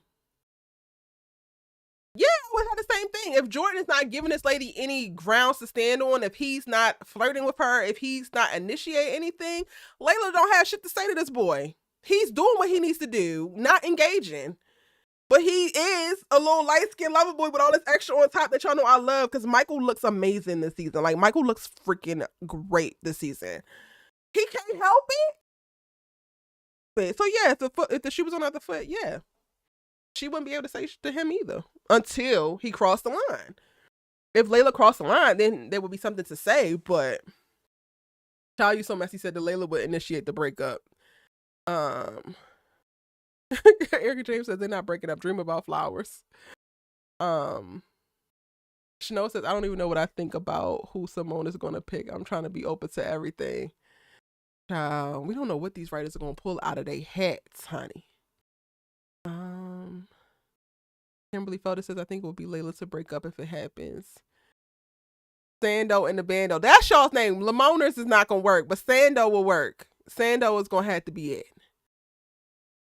You need more Cam on All-American Homecoming. Same. Layla getting with the GAU coach would be Jordan's.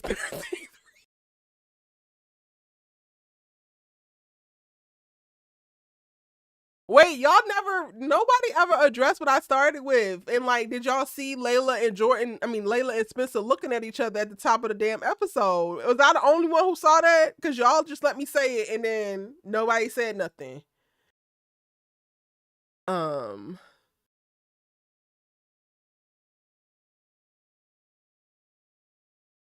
I do agree with my sister about Layla being more compatible with someone older though. Yeah. I mean, I could see it. Just not him. I don't like him. But if it's another older guy, then we might be talking. We might be cooking with some grease. What channel does that come on? What channel does what come on? Erica, I can't with you. Because I don't even know what you're talking about. Who cares how old he is? He and Coach would be awesome, especially since he is gassing Jordan just to take his woman. I care about how old he is. No predatory ass behaviors. I don't know. I struggle though, y'all, with like, if that man is her daddy age, that's weird. That's very weird, you know? So that's why I'm saying matters. Sorry pieces, I can actually see it being Jordan because he sees that she's not all the way in it. Ooh. He keep having these little bold and beautiful ass stare offs and the little climax at the end of his scenes with Layla. He just be like, I'm like, okay, Jordan, let her breathe. She giving you something. She don't want to move in. She said that she wants to live apart until she's married, but she's gonna pick these damn wedding bands with you. Like, she giving you something. Why are you scowling at her? He did comfort her about Clay most of the season 5. That's because he had ill intent.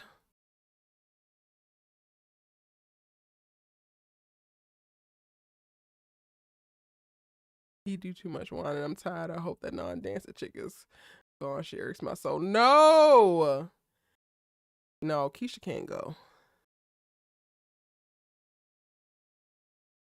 Kofi talking about something. I just want to make sure it's equal opportunity here. Don't be trying to play me, Kofi.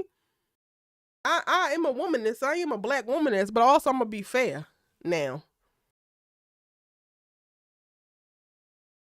Y'all didn't peep it. I kind of want to pull it up because I really feel like I'm crazy, but I know I'm not crazy.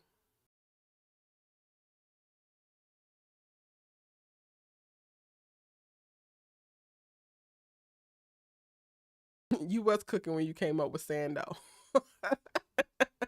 You was cooking.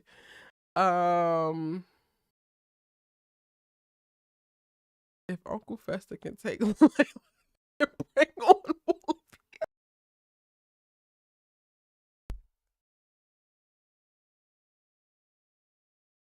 Uncle Fester for me.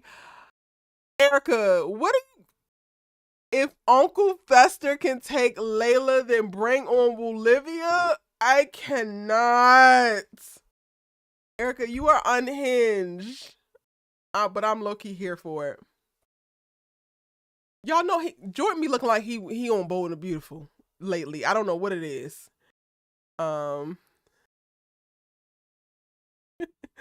Layla ain't trying to get married. She don't want to hurt his feelings. She has so much going on. She does have a lot going on.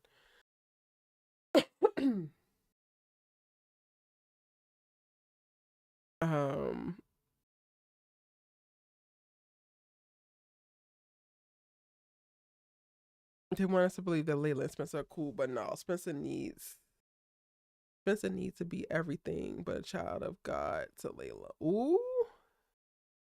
I'm not crazy, Shawnee. You noticed it too. I'm about to pull it up actually, because I was very much so caught off guard.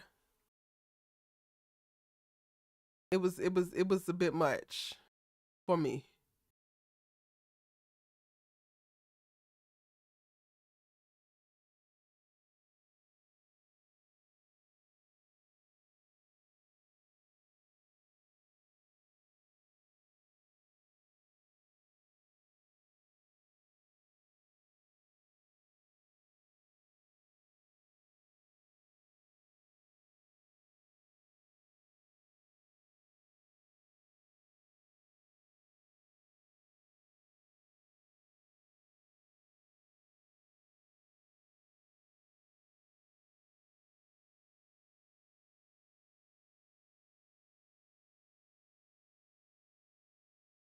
Okay. All right, y'all. Why is my nose running? Okay, let me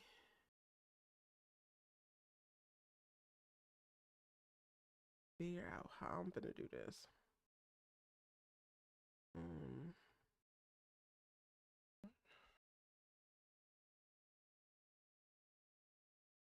What's going on? Okay, there we go.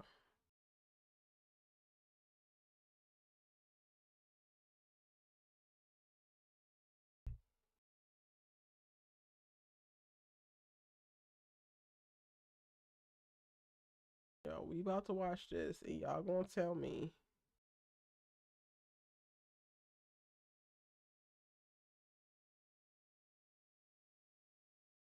Why is this not letting me?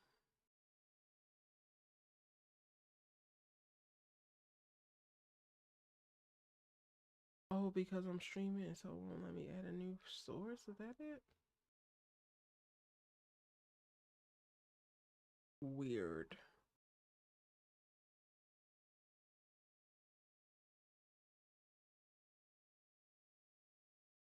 Weird. Okay. Okay.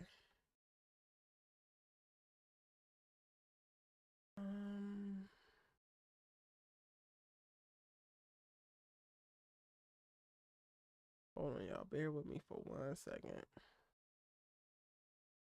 This thing is trying to hate on me.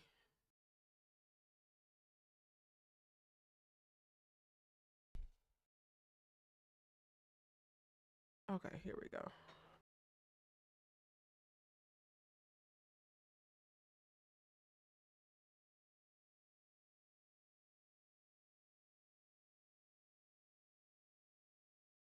All right, let me move this over here.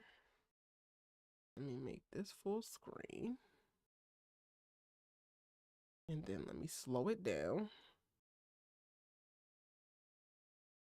Okay, how do I go back like a couple frames? There we go. Here we go. All right, y'all.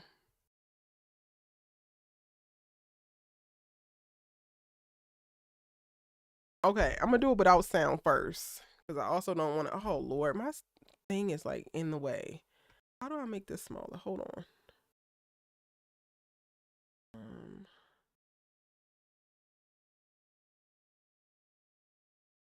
Yes, put me down there. There we go. Okay. So we're going to go through this just real quick. Before we add sound, like just watch Layla. This is the uncomfortability about, you know, AJ, he's willing to, you know, talk wedding venues with me because he's a baby and he don't talk and he'll listen to whatever. You see how she look? And she's looking directly across, but also on an angle, right? From what I could tell, that looked like she's looking at Spencer's ass. Olivia is not even looking at her. What?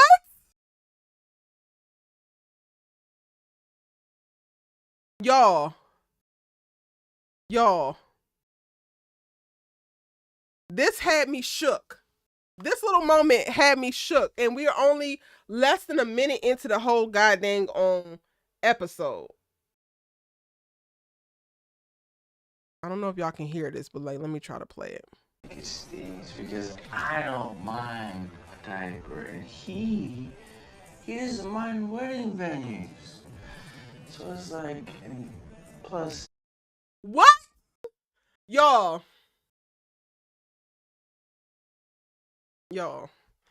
my people. Y'all my people. So y'all can tell me if I'm crazy. Y'all my people. Tell me I'm seeing things. Tell me I'm seeing things, please. Tell me I'm seeing things. What the hell is that?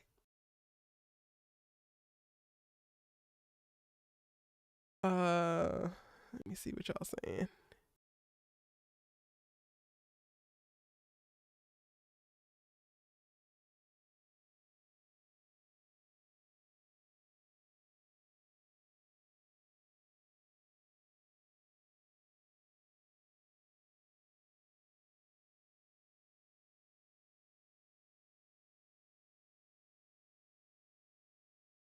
At this point, the worst person they look to end up with after Jordan will be Damon.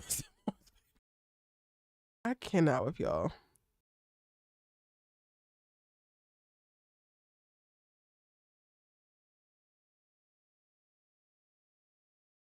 Now Erica got me watching that part of the episode.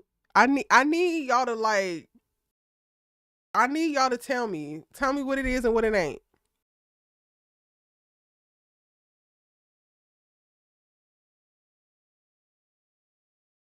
And I'm not saying specifically that they are like eyeing or Googling each other. This is not me caping for Spayla, y'all. I'm just saying this particular moment made me uncomfortable because I don't know what the hell this is, given their history. Why, like, I know I'm not crazy in seeing this and calling it out. So I need somebody to tell me what the hell is this?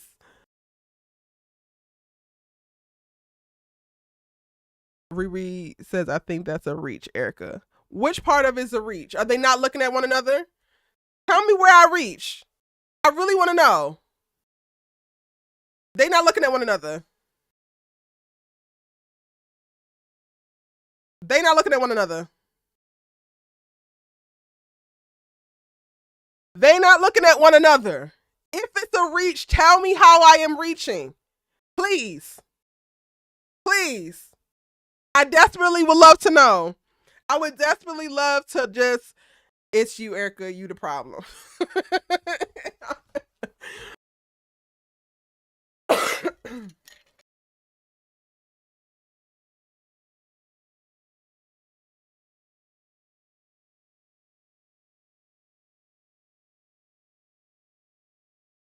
Dominic says, nah, I'm seeing it just like how I saw Madam and El Fuego.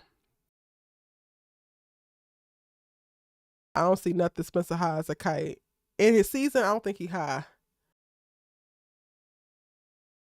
Tony B. RN says, I don't think so. I think Layla was just uncomfortable and nervous. Usually they would have some small eggs if Spec and Lay going triple back. I'm not saying specifically that they are doubling back. What made me uncomfortable about them looking at each other is that even as friends, she looked like help. You know, like when you're in a conversation, you have that nonverbal communication of like somebody changed the subject or oh, this is getting awkward. It just was very interesting to me. Out of everybody who she could have looked to, she was looking at Spencer's ass, where he should be the last person that she's looking at for that type of assistance within this conversation. Some of y'all are jumping way over. I'm not saying that they're getting together. I'm saying that this particular, he was looking at her, she was looking at him, and it made me uncomfortable. That's all I'm saying.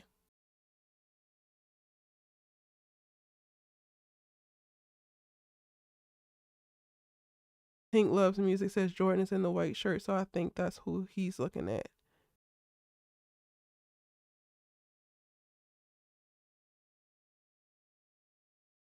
What I'm alluding to, Kofi, is this for me felt like they are actually friends.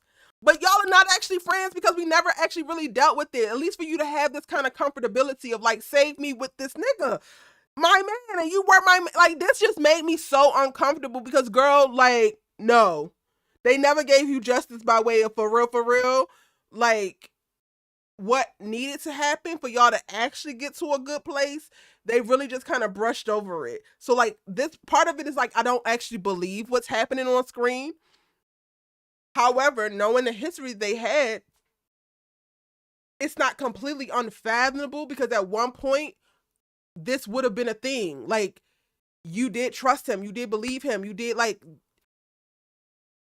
all of that was a thing, but it's not a thing now. So, like, for this to be happening in this moment, I'm just like, this is weird. Weird as, and I don't like it. How about that? All I'm alluding to is I don't like it.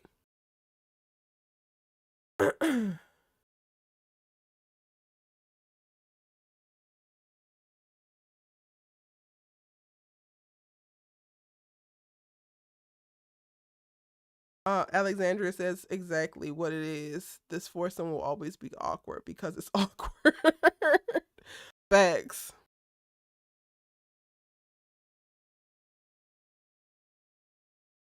Plan for Keeps says two people had an intimate past looking at each other. Is it against the law or disrespectful? I am not. All right, I'm gonna go ahead and play it and move on because I did not say that. And personally, that comment feels very facetious. I never said that it was disrespectful to either one of their relationships. I said I was uncomfortable with it because there was, to me, non-verbally being communicated a certain comfort level that I don't believe these characters actually have anymore. Period. Like, if we get down to the nitty-gritty of it, they aren't at this place. One last time. Plus, he's the and then I'm gonna go ahead and move on. Look at the virtual tour. Y'all can call me crazy though. That's perfectly fine. Never said it was disrespectful. I think, and it's interesting to me because so much we get on the internet, so much has to just be so goddamn black and white, and it just, that part, when we get into those parts of the conversation, get annoying to me. again, I did not say that she disrespected Jordan. I did not say that he disrespected Olivia. I said that I was uncomfortable with the looks, and we are less than a minute in. It threw me off coming into the damn episode, and that's something that I noticed. It's just something that I noticed. You do think Layla was uncomfortable though? Yeah, she was uncomfortable because Jordan is like making a big thing about this wedding venue picking and wedding bands and blah blah blah blah blah blah blah. It just was very interesting to me in a moment of her being so uncomfortable. The nonverbal connection that she made was with Spencer and not her best friend, not Asher, not diffusing and looking at the damn baby. Like, but okay, choices were made. They made me uncomfortable. Sorry, P says, I mean, since Layla likes confiding in anyone that's not Jordan. Okay, hold on, let me finish reading your comment. Okay, I mean, since Layla likes confiding in anyone that's not Jordan, I wouldn't be surprised if she had a conversation with Spencer about where her head is at regarding a wedding. And if that comes up, I went there for a second. I went to a place for a second of like, have they talked about how she feels about this goddamn wedding? But then that just makes me so angry because we have not gotten to see it. And if they're going to flashback us to this, I'm going to be so pissed. Like, so pissed. Girl, nobody is talking to you. Again, I don't have nothing that I'm actually deducing from this particular interaction, but it stuck out for me. So if we get to episode 10 and something comes out the goddamn woodwork, I want my goddamn apologies. I want my apologies because y'all just try to make me feel bad about noticing this. And sorry, you ain't wrong. You just said something. Christina says, I think they're supposed to be friends now somehow. But friends not to this degree though, right? Like, I get it. We're supposed to buy that they're friends now. Cool. But like, you're Spencer and Layla are friends, and this is not at you, but like, this is me in my mind. Like, Spencer and Layla are friends to the point where she's looking for help from Spencer when it comes to her freaking engagement. When that happened, y'all gonna have to run this year and 3 months back for me if this is what we're getting at. If this is where we're going, y'all gonna have to run this back. Cause I need to, whatever I miss, I need to see that. Cause this, y'all are skipping over too much for me right now. Like, way too much. And I get it. Like, I get some of the Spayla lovers are going to take that particular moment and like champion Spayla. Cool, do y'all's thing. I'm not particularly saying that. However, I wouldn't be me if I ain't bring it up. I'm gonna just say that. They made a storyline all over the place, so they might be friends again. We would never know. They're supposed to be friends again. Tink Loves Music says she's definitely screaming, "Help me, nigga!" And her, literally, she was literally screaming with her eyes, "Help me!" It just blew my mind that the person that was getting, like, it was directed to was Spencer, and Spencer was sitting there like, what you want me to do? And I'm just like, not y'all having this whole non-verbal conversation with y'all eyes. Why I oughta? Like, when I have been craving for the last 2 seasons, finding, like, seeing them get to a place of, like, just betterness. I don't have the words for it. Just, like, better. And for y'all to like skip over that, Jordan and Layla, y'all relationship goals or nah? Who said that? Who said that? You know who said that? Erica James said that, but that's about it. Cause ain't nobody else said that. I don't know anybody who said that Jordala is relationship goals.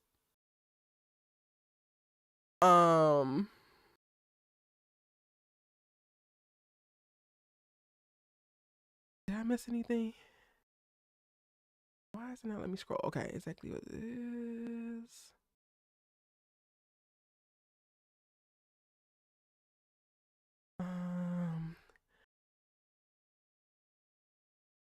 It does give Jordan's doing too much. Save me.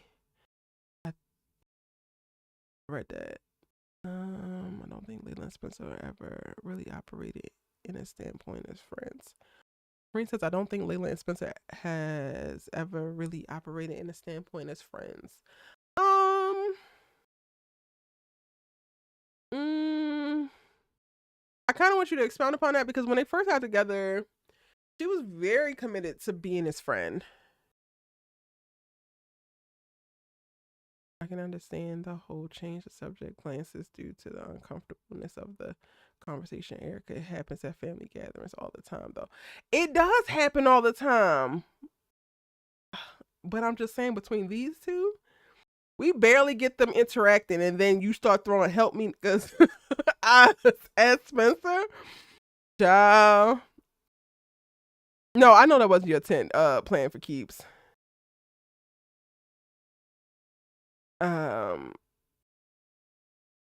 Being friends, even though. Right, I just feel like they have normalized them being friends to a certain extent. That, for me, feel like they just skipped a bunch of levels. But again, it could just be me. It could just be me. Now, if they, on their whole 902, I started to watch 90210 because I feel like that's what they're trying to mirror this show after. And I have never watched it, so I have no goddamn idea. But it feels like a very 90210-ish storyline with my limited knowledge of 90210. That Spayla spinning the block would happen. I'm not saying I want it to happen. Erica James, get your foot off my neck. I can already feel it. I'm just saying these writers and their foolishness, okay? And then little like this. Y'all better start peeping it. Catch a little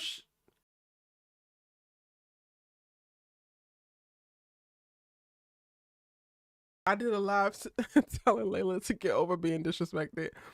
Erica, I think that you're exaggerating. I think that you're exaggerating, but I'll take it. I will take it. You're going to have to start sending me exact timestamps and clips. I can only atone for exactness, not what you heard me say. I don't think I did a whole live telling Layla to get over being disrespected at all. They showed this for a reason. I think Spencer might end up talking to Jordan about the wedding. Oh, for sure. He definitely is going to do that. He prepare yourself that if Layla and Jordan get married, imagine her dad not being able to come to the wedding and Spencer being the one to walk her down. All right now. Spencer better not. No. Her dad's going to be at that wedding. He ain't doing nothing else. No, now Layla confiding in Spencer about the wedding might actually be Jordan's 13th. Y'all done gave him about 15 reasons at this point. Spencer asked Jordan if he wanted to go to a meeting at GAU, and Jordan said something he got wedding planning to do. Spencer said your wedding is 2 years away, so I don't think it's far-fetched they could talk about it. I agree. Even the next episode, she's dancing with another guy, so she's enjoying a moment of her freedom from Jordan. Jordan is overbearing. Child, I haven't seen the preview, so I don't know. The original, I used to watch I was too damn young to be doing it, but I used to watch the original 90210, not the one that they remade with Tristan Wilds. I think that's a remake, right?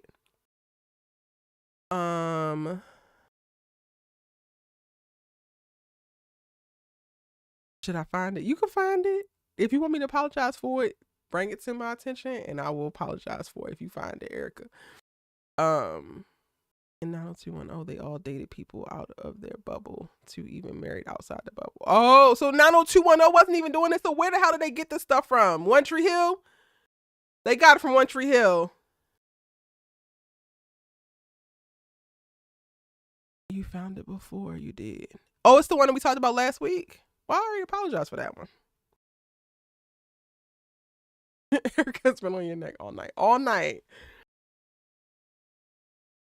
I know we're supposed to move on from Spayla, but I don't even think Layla truly completely over Spencer, if I'm being for real. Do y'all want... Y'all not gonna beat my back in. I don't have a problem talking about Spayla, but y'all not gonna beat my back in about it. So how many of y'all want to like sit with Serene for a second and discuss if Layla is actually over Spencer? You got to get some people that want to actually talk about it. I can go either way. I don't really care, but I ain't about to. That's not the hill I'm gonna die on. That's what I'll say. because I just caught a look, did not even allude to that, and they're like, oh, Erica, absolutely not. You are reaching. Which maybe I was. Did we talk about the conversation that Liv and Spencer had at the end of the episode? We have not talked about that yet. Which we need to get to, huh? They will be engaged for 3.5 years by the time the supposed wedding. The way that everyone changes and grows, ain't no way that relationship lasting. Ooh, I don't think it's lasting either. If Layla and Spencer did have a conversation, I could see them doing a flashback. Like, I think they're going to do a flashback about when Coop found Patience that day. I need the Coop and Patience flashback, honestly. Oh, she's dancing with Uncle Fester, and her haters are calling her a whore. That's what's happening in the preview? Wait a minute. Wait, why is Layla dancing with Snake in the grass?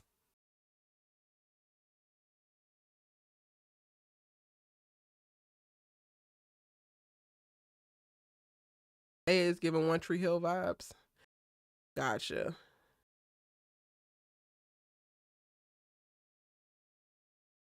You don't know what 90210 is, Dominic?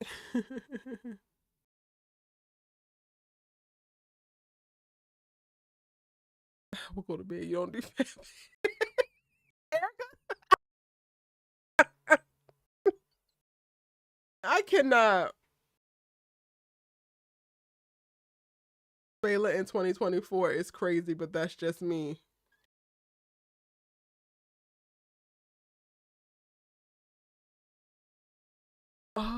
Heard on Twitter that they don't make it, but I don't know how true that is. You can't trust Twitter, especially all American Twitter, because they some whole other people.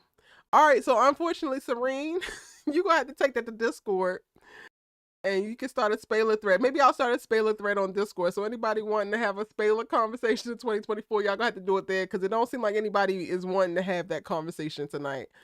And I'm not finna. Erica's already kicking my damn back end about previous transgressions on previous lives, and me spotting the look in this one. So I can't take any more. I can't do it.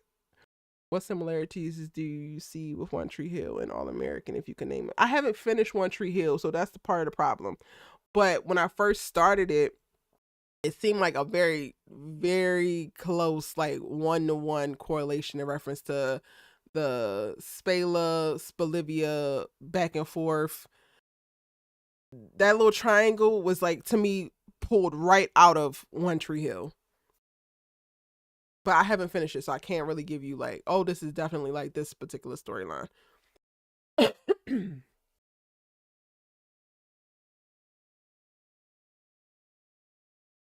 either gonna be called Snake in the Grass or Uncle Fester, because oh no, she's dancing with Ryan. Uncle Fester. I thought Uncle Fester is the Snake in the Grass as coach. Okay, that was my bad. We gotta solidify nicknames before I go with things. She's dancing with Ryan. Ryan is the colonizer, right? The business bestie, colonizer, right? Yes, I think that's what Ryan is. I'm about to leave it live and go watch the preview. I gotta pull it up. No, Layla dancing with Ryan and looks happier than she has with Jordan all season. Now she look happier than what she has with Jordan all season. We haven't even really seen her with Jordan all season. She's really been focused on patience and work. That's not fair. And I'm not a Jordala fan. Like, I'm not the Jordala crew, but that's not fair to say. Tony B. Aryan says, I definitely don't think that she ever got over him, but so much happened to her after the suicide trauma, she never had time to deal. Ooh. Layla seems to be more relaxed with the partner. Jordan is stressing her out. Ooh. No, Ryan is Uncle Fester. Why is Ryan Uncle Fester? I liked Uncle Fester for the coach. Ashley got somebody outside the Vortex and it's working. Layla should actually give it a try.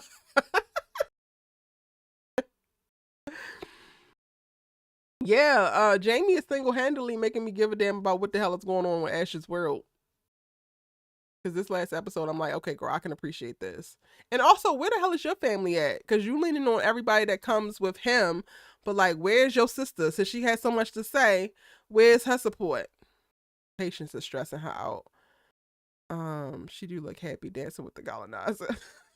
Spencer's upset because Olivia wants to go back to London, so she didn't tell him that when she supposedly put her cards on the table. I guess she hid some of the cards. I mean, she be pretending that she be hiding cards. That ain't nothing new. She tell everybody but Spencer. Okay, let's talk about it because somebody brought that up. The conversation that Spencer and Liv had. One, cool. This is the one thing I'm gonna have criticism for you for, Miss, because I get that y'all are Vortex and everything, and I don't know if I don't know if Olivia shared this in confidence, but why in the hell is it spreading around like telephone that she don't feel at home here? She needed to tell those people that, not you. So they all passing it around now trying to coddle this girl. Nothing that y'all gonna do is gonna make her feel like this is home. She done found the best, truest version of herself, the realest version of herself away. This being home has nothing to do with y'all. Hence the fact y'all asses ain't in London, and that's where she found home at. So it's nothing that y'all can do that's going to make this home. One, keep your goddamn mouth shut. Spencer, be for real. Because you spent the whole last year thinking a piece of you was missing, but operating at complete and utter excellence. I think you might have had straight A's right along with that amazing ass season that your ass had. But you want us to believe that you was missing something. You had a hole in your damn heart and you was struggling the entire time, sir. Stop it. You are grasping for control right now. You want to keep things as close to the same as possible because you done jumped your ass out the window and declared 8 months too damn soon. You can't manage the goddamn media attention that you're experiencing. You're struggling with leading your goofy ass team because half of them, they asses is jealous of you. Half of them want to damn be you. And Olivia, or particularly your relationship, is the one semblance of comfort that you can actually rest on in this one particular moment. And when you're hit or sideswiped with the idea that she could up and move, now all of a sudden you want to cling to this because it's the only thing that you have to cling to. Let it go. Surrender, Spencer James. The best parts of your life, the most growth, the most fulfillment, the more excellence that you can walk into is on the other side of your ass surrendering to what is happening and just being your best self present in the moment. That's it. That's all. If that girl goes back to London, you will be fine. If that girl stays in Beverly Hills, you should be fine.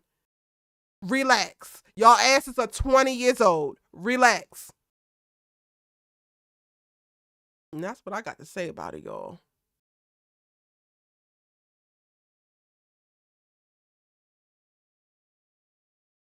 She definitely stressing over patience. She still feel guilty. Can we take that back and get out of the early draft? No.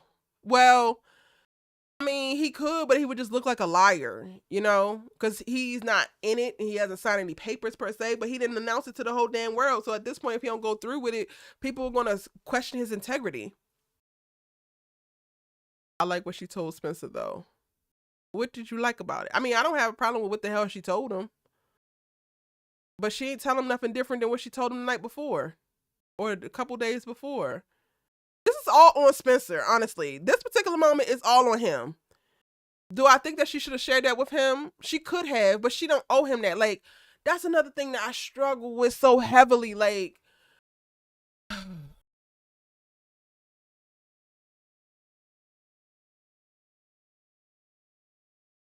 I'm processing, y'all, because I want to figure out how I want to communicate this, and I don't want to come across hypocritical. But maybe I am hypocritical. I think that when you're in a relationship, you have an unwritten contract with people, so certain social norms or whatever. You're supposed to meet whatever expectations you agree to within the relationship, but also you're still a person, and not everything you are ready to share at every given moment. So like, you can have a partner that you do not tell every goddamn thing to in the moment. She's here now. She's finishing her semester now. Now, if she would have went the whole damn semester, decided to move back and permanently move back and didn't say nothing until she was boarding the plane, that would be fucked up. But for her to still be in a space of processing it, trying to find her footing, have actively made a decision to come back specifically for him and is trying to navigate that decision while not losing herself and all the progress that she has felt, I don't feel like she actually owed him telling him as of yet. Now, again, I don't know if that makes me hypocritical, and if it does, point it out. But like, that's just how I feel about it. I think that oftentimes when we love somebody or somebody's within our community, we use love to like commodify them in a way that we own them, and we don't own any fucking body. And yes, within friendships, within relationships, you have certain responsibilities to one another, but like, let's be for real with some of these responsibilities, because the responsibility ends the moment that you now have to sacrifice your sense of self, your self-actualization, you actually navigating life as an individual for the sake of this relationship. That to me calls into question a relationship. Not everything comes out immediately. I'm a person that has to process a lot. I do. I could, depending on what the circumstance is, depending on what the issue is, I might come right out in the moment and want to deal with it. But then there's also times where I'm going to try to sit with some, especially if I feel like I'm wrong, I'm going to sit with it first. And I'm going to try to think about all the ways around it. And I actually might call my best friends and be like, am I the asshole? Before I actually go and deal with whatever with another person. So I just think that I understand why Spencer was like, well, I would hope that you would tell me. But I also think that for him to harbor any type of negative feelings is really, really unrealistic and unfair. Because in this particular moment, for this particular circumstance, I think Olivia is doing the best that she can. And she is trying.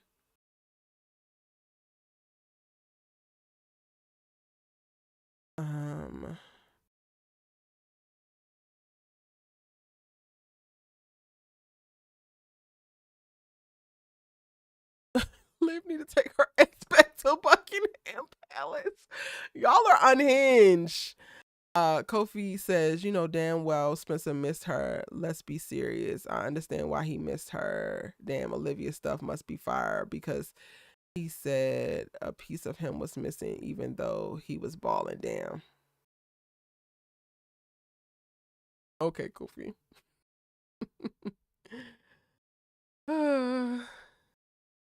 I'm gonna say this and I'm gonna leave it. Sex is not everything.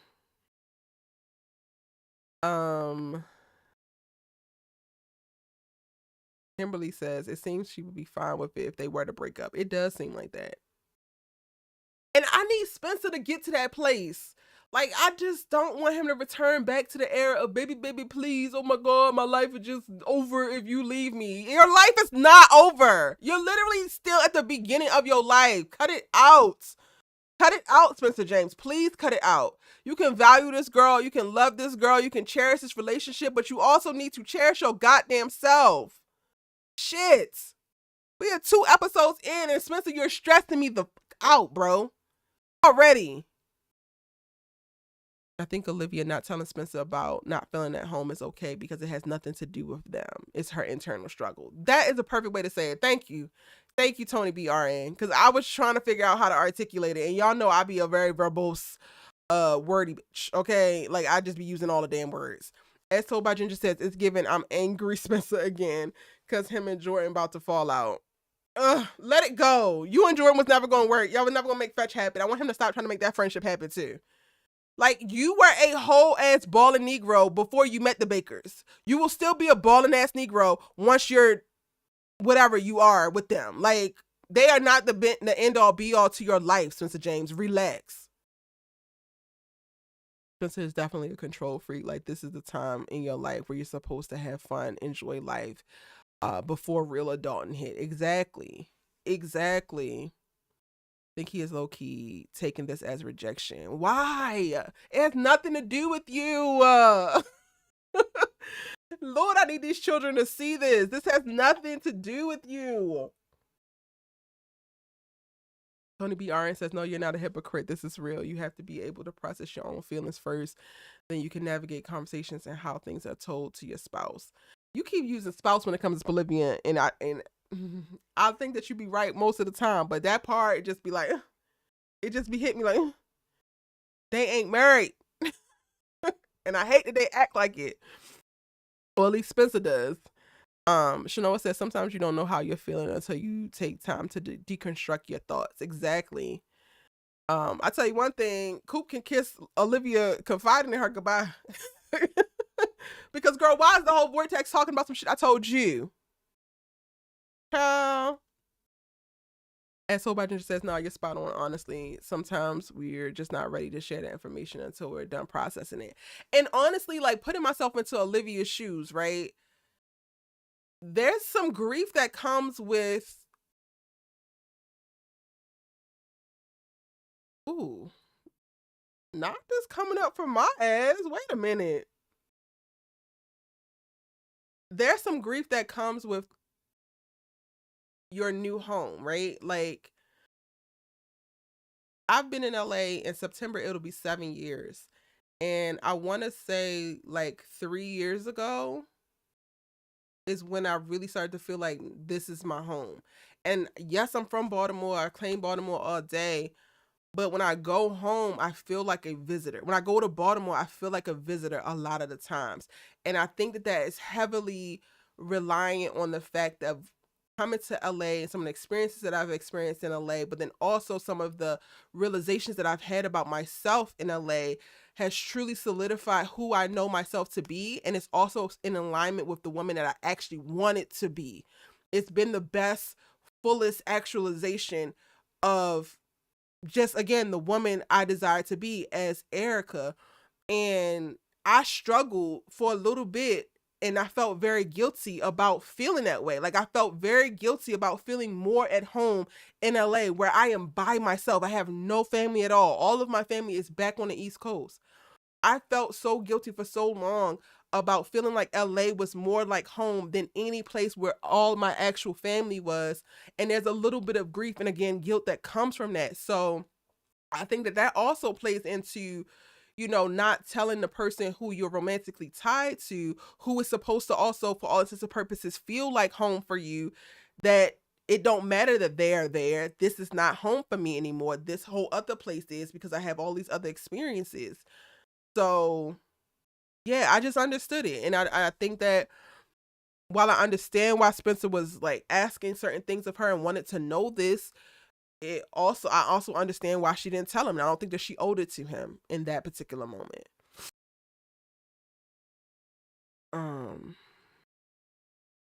She wants him to experience the same thing she did when she was in London. Once he lives away from LA, he will understand better what she's going through. Yeah.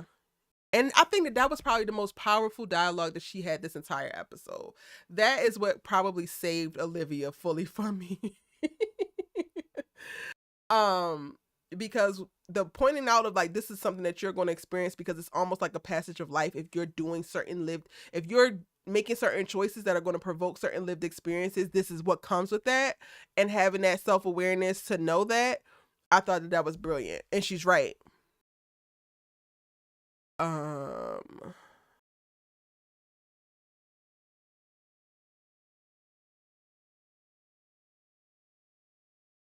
Watch Jordan do all the wedding planning just for Liv and Spencer to get married using all his ideas. Lord, I hope not, child. I really hope not. I say spouse because I'm thinking about myself, low-key. Oh, okay. Hoop is always telling somebody business, and that's not a cute character trait. Toby says, I'm just saying it makes no sense. He had 92 catches over 1,300 yards, 11 touchdowns, and he was balling. How are you this gone, my guy, bruh? But, Lord, let me not be down bad with a female. I don't actually believe that he was missing her how he describes. I don't. Because he also said he was the most relaxed that he has ever been. I think that the writers use that. So, like, also, you cannot just listen to every character because they said it. Spencer has proven himself to be an unreliable narrator at times. Olivia damn sure be an unreliable narrator at times. Jordan Ass is an unreliable narrator at times. Like, you can recall events. Like, it's so interesting how naturally us as humans, we will, once we come out of the damn valley or whatever the struggle is, if it's tied to somebody that we deeply care about or somebody that we're still, in close proximity with or still trying to move forward with, we will gloss over all how deep that damn valley was and only remember the best parts and only speak to those. So in this particular conversation, him saying I felt like I was missing something was beneficial to his argument for this particular moment. It's not a true telling of what he experienced or the revelations that he had in that last year, because we've already heard him say that was the most relaxed that he has ever been. But in this moment, he needs to communicate some type of anguish so that he can tip the scales and say, listen, I'm looking at this like us being apart is just so damn bad and you living your goddamn best life. Where's the problem here? Do you see it? Because I'm pointing at it. And it's like, sir, let's be for real. You were also living your damn best life, living your best football career life as well. As you should have. Neither one of you are wrong for doing so. You are being manipulative in this moment and trying to shame her or guilt her into thinking and feeling anything different because you feel unsettled and unstable in your life right now, and you're trying to cling to this one thing that you feel like should be the most stable. But guess what? You're at a phase in your life, and when you have great ambitions, most of your life is going to feel like this. It's the playing field is always changing. You can never fully get comfortable. So him even trying to require Olivia to be his comfort in this particular moment is asinine. Because she's also a person going through very real trials and tribulations and struggles and has her certain ambitions, which is going to force her to change as well. There is no safe ground to stand upon, Spencer. Buckle up and surrender.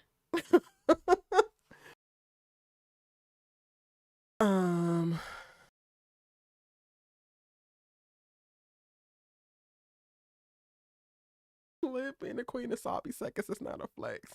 Who said it was? I cannot. I think she low-key told Coop to get the word around. Be for real, we all know Coop is snitching. Please. She could have told anybody else. She really could have told Layla. She could have told Layla and they would have probably stopped at Layla had she told Layla and confided in that way. But because I think Layla heard it from Coop, she just went ahead and told Jordan ass too. Now Olivia has to decide what does the relationship around her and LA mean. Where do they go? And that could be the grieving process too. That could be it. So you're saying that he exaggerated that statement? Yes. Yes. Yes, he exaggerated that damn statement. He had a goal. He wants her to feel how he feels, and he wants to coax her back into that cocoon of comfort and toxicity. So we clocked you. The same way that we clocked you when you decided to announce 8 months too damn soon because you got all shaky in your goddamn boots about this damn draft.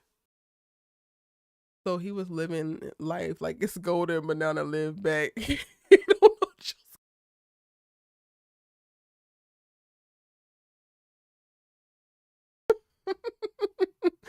That, and also I think also some of it is just the writers trying to be real like not trying to be convenient, but just being convenient. But going back to like the Liv conversation of it all, her saying that he's going to experience this when he goes into the draft, I think was the best part about that whole conversation. But the other parts, one, she didn't owe telling Spencer how she felt about this not being home just yet. And the other part she had already alluded to or said when she put the cards on the table.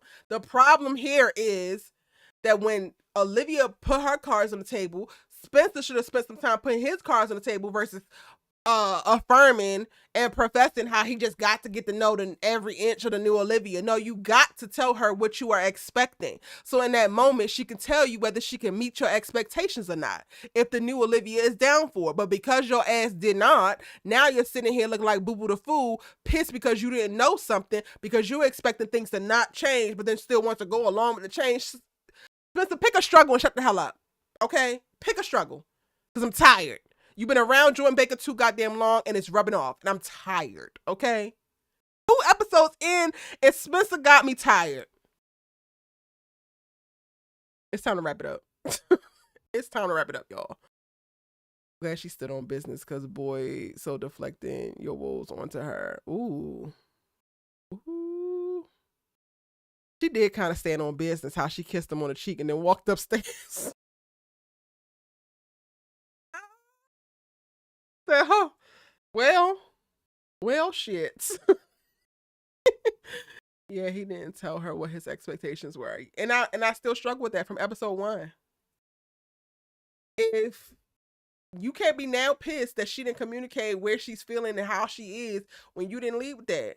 You didn't tell her that you want to know how her transition is, if she's feeling unsettled, if she's feeling uncertain. You didn't even say, I need to know if you want to go back to London. You ain't say none of that. And now you sitting up here looking at her talking about something. I was so worried and I was struggling and I was thinking about us and you was frolicking. No, sir. Shut up. Shut the hell up, Spencer James. Stop it. She may as well pay.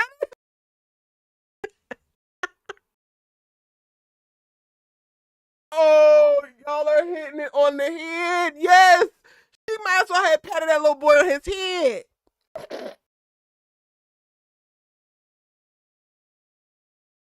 Oh, getting to know every inch of her body was more important. See that, Kofi? See, that's why you can't lead with sex. See, sex be that's the cherry on top. He's so focused on every inch of the body part, the skin, and he missing everything within. And now his ass is looking strung out. Okay, there you go. Pick up the gems, Kofi. Pick them up. Kofi said, "Not too much of my boy now. Let him live." But I agree with you in theory. Not you agree with me in theory. He too focused on the skin. You got to go within. You wasn't worried about within 2 days ago. Now all of a sudden you wish you would have known. That's not how this works. He just assumed, and that's his bad. That's all his bad. That's all his bad. Tink loves music. Said Spencer got humbled, and I enjoyed it high key. Apparently, he brought that on himself. Tony BRN says, I'm just so happy y'all giving Spencer a little business this episode. I thought that y'all was going to gloss over this. No, I mean, Spencer had his moments. I think that Coach Kenny was so right to point out that he did not ultimately make the decision to declare for the team. He did it for himself. I think that he needs to get out of flight or fight mode. He needs to just be present and he needs to surrender to the experience that he's in. He's going to completely miss his whole college career if he's so busy living in the goddamn future while also trying to balance the present. It's so goddamn annoying. But I get it. I get it. Like, I can go back to college and remember like rushing as well. So cool. But like, stop it. And then I think that this also sets him up to go internally and have a real conversation with himself about his ego, about his survival mentality, his lack mentality, and how that's going to actually cost him. This is going to get worse before it gets better when it comes to his team, right? Coach Kenny alluded to, or not alluded to, outright said it, half the team is already thinking that you only declare so that you can draw attention away from them, which further divides them. We got the snake in the grass ass coach who is in Jordan's goddamn ear. And at the end of the day, Spencer, you need your team. If you have a shitty season, if you get drafted, you're going 3rd round, 67th, sir. Unremarkable. That's where you're going. So you need everybody to rally behind you. You need everybody to believe in the cause. You need everybody to want to get this national championship, not just for you to get to the league, but you need them to want it for themselves. And he just made so many goofy ass decisions in this episode. He was saying a lot of the right things to start with, but ultimately what was steeping on the inside came out. And I hate that for him. Kimberly Felder says, "No, he get the business where he acted up. Period. I think Coach Kenny needs to work smarter though when it comes to the analyst before he loses his job. Yeah, Coach Kenny a little too comfortable. That man was sent here to take your goddamn job, and you know it, but you acting like you don't know it. You better keep your enemies closer, sir, because you're gonna lose your damn job." Exactly, because how are you going to act when you get to the NFL? There will be plenty of people better than him. Yep. Point blank, period. Also, another reason why I don't think that Spencer actually needs to go to the NFL this year. He needs to wait. Spencer still got so much maturing to do. I feel like the time that he has spent running behind Olivia Baker and giving his life and like acclimating into Beverly Hills has like deterred him a little bit. And he needs more time to steep. He needs more time to cook, honestly, because this one is not it. You're not to say that everybody who enters the NFL or goes into the draft is just so mature, but like Spencer is giving that really emotional, impulsive, hot draft pick that's going to flame out. And I want him to make it to the NFL and then last there, to make an impact there, to do something, be a franchise ass player. And him rushing through all the goddamn steps and just not allowing the lessons that he's learned to stick are annoying, but ultimately will cost him his longevity. Ugh. Micah says Kenny is a trash coach because everybody knows you can't keep throwing the same receiver. They're going to double and you're going to get picked every time. I was wondering why Coach Kenny didn't switch it up. And I get it. Like, you believe in Spencer so damn bad, but like, you are also the coach. Spencer, get the out of my face talking about you going to get these 3 yards. I'm going to get these 3 yards. And this is how we going to damn do it. Like, relax. The fact that Mac had to say to spread the ball is ridiculous. Common to send the football to multiple offensive weapons. What happened to the star receiver Marco? I mean, wasn't he one of the ones who threw the damn touchdown to Jordan or threw the pass to Jordan for that little like they trying to show off play? Side note, that little boy plays on Tyler Perry's Ruthless, and I can never not see him as River. So every time he comes on screen, I'm just like, if y'all know what River does in that Tyler Perry show, y'all would be looking at him like, oh my God, as well. I don't know when I'm going to be able to look at him straight, but baby, ooh.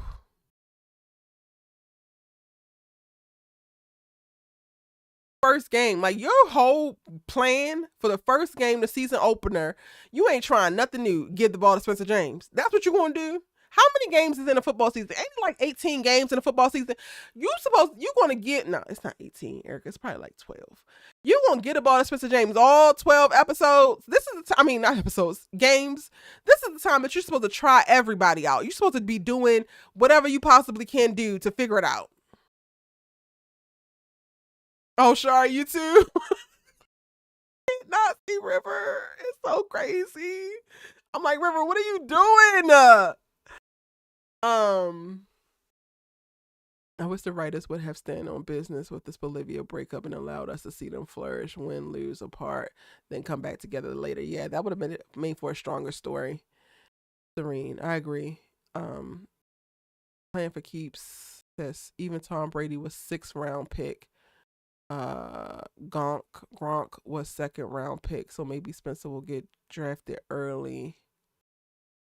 Tom Brady is a quarterback, am I right? But I see him in the 9th round. Things will get bad before they get good for Spencer.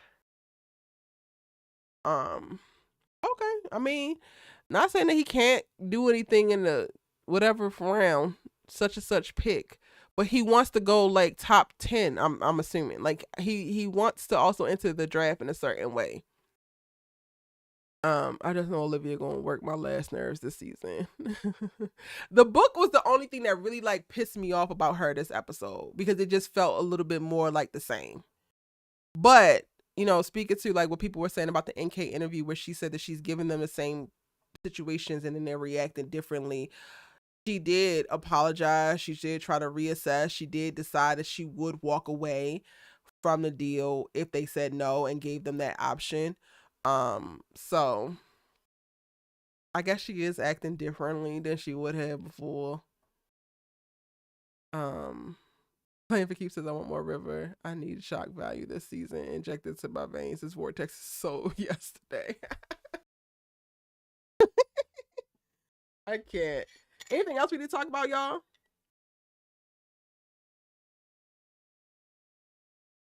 Anything else we missed?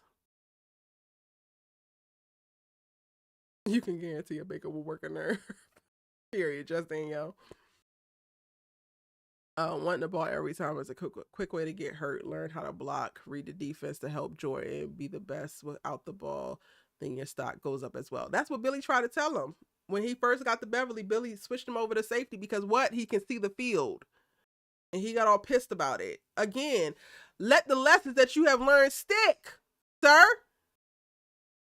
Don't piss me off, Spencer. Don't piss me off. At this point, I think Ashley is a girl and Olivia then crossed over child, which is fine. She needs to go back to London for good. Stay there. Child, you so messy. You are not here for Olivia Baker, ma'am. Lord. I'm just here for the story, y'all. I'm just here for the story.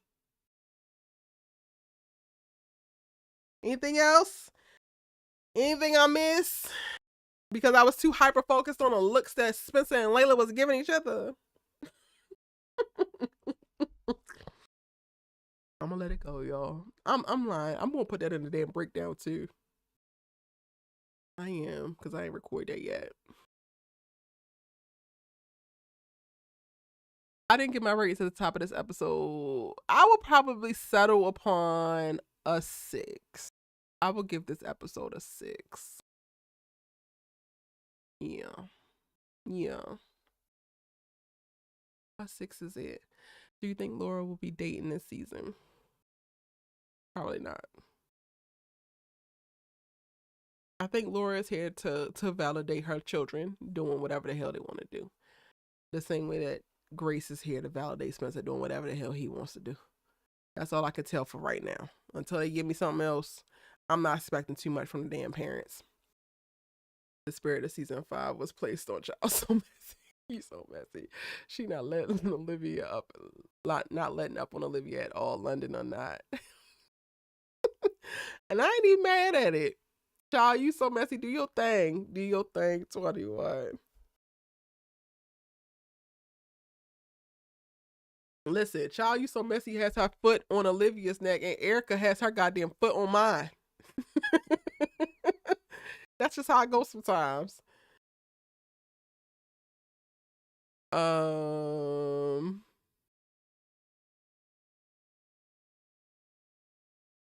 right. Is that it, y'all? Did we talk about everything? Come on, y'all. Let's get it to 50 likes. Pretty please. And if you're catching this on replay, don't be ashamed. Don't be afraid. Go ahead and like it as well. And then drop your comments. Because I will be checking the comments and I will be replying. I'll give it a 5.25 for the Spayla crumbs. You are holding on, honey. Hanging on, Serene. I don't know about Spayla, but you hanging on. Sorry, P says, just want to point out that Patience is mad at the world when low-key she should be mad at herself because, girl, why did you open that door?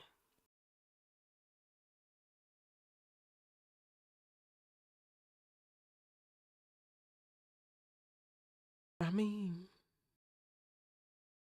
points were made, but I also don't want to victim blame. But I don't know, man. I don't know. I think that Ryan might be good for this whole little, like, making her feel safe arc. So I appreciate him for that. She did open the door. She did do a bunch of stuff with Miko. When Miko was screaming red flag early on. It just sucks, honestly. It really just sucks.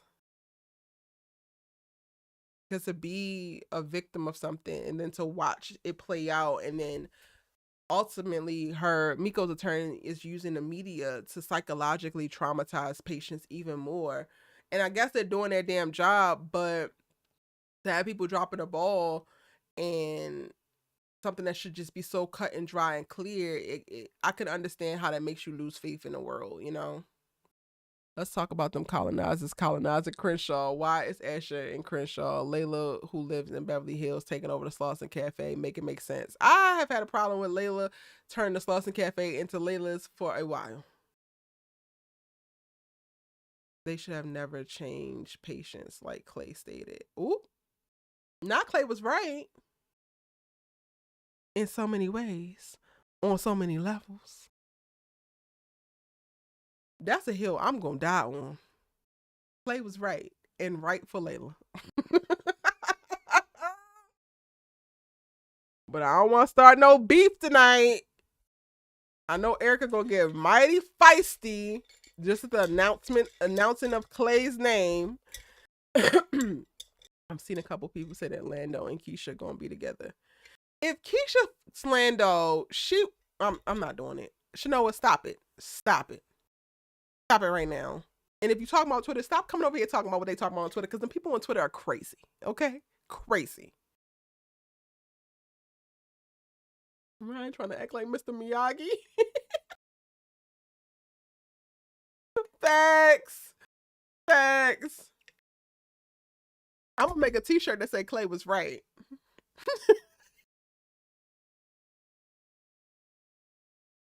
Oh, I should make a t-shirt that say Clay was right and send it to Derek. Oh, that would be so funny. He ain't had no wig, and the last time that we seen him, he ain't had no wig.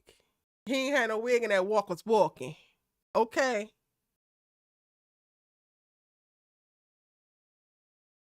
No, it was on TikTok because it was matching. Who was matching? I can't. Well, TikTok is just a visual version of Twitter at times. So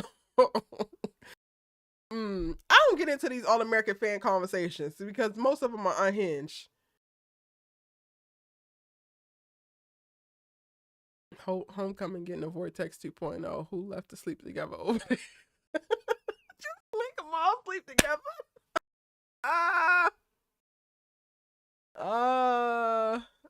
You know how shows do color schemes and things, yeah.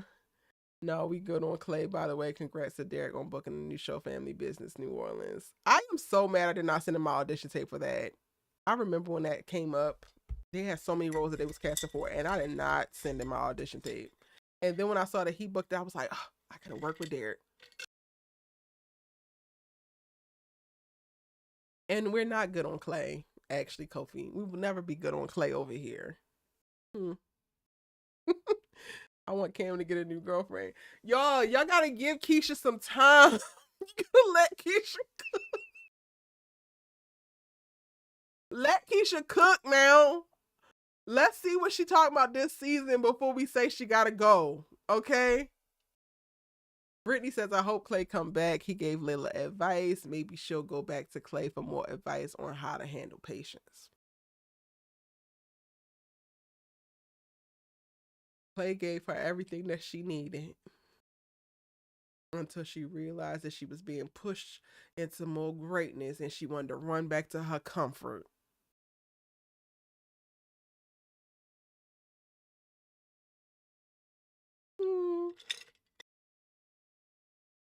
Clock it. I can't, y'all. Keisha does not deserve Cam at all. I'm trying to give her space and grace, y'all. I'm trying to give Keisha space and grace. Y'all see the spoiler about Simone having canceled.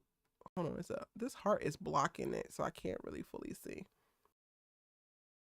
Having cancer? The actress who plays her or the character?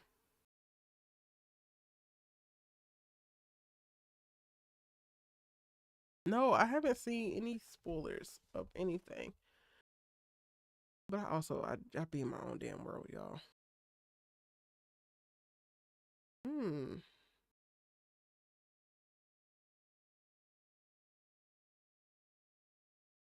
Oh Lord, that's how they gonna get a crossover to happen. If Simone got some kind of damn, oh great. What? That's the only way they could actually make it happen. Because I was trying to figure out how they supposed to have some crossover episodes, and I was trying to figure out how they was gonna make it happen. That's how. Give Simone cancer, and then it's gonna send all American people running.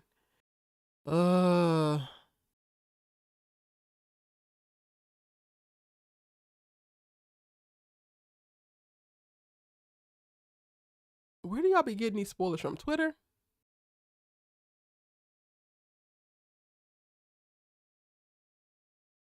He gave it to Layla how most of the characters in it should have. I don't know how I'm supposed to take that.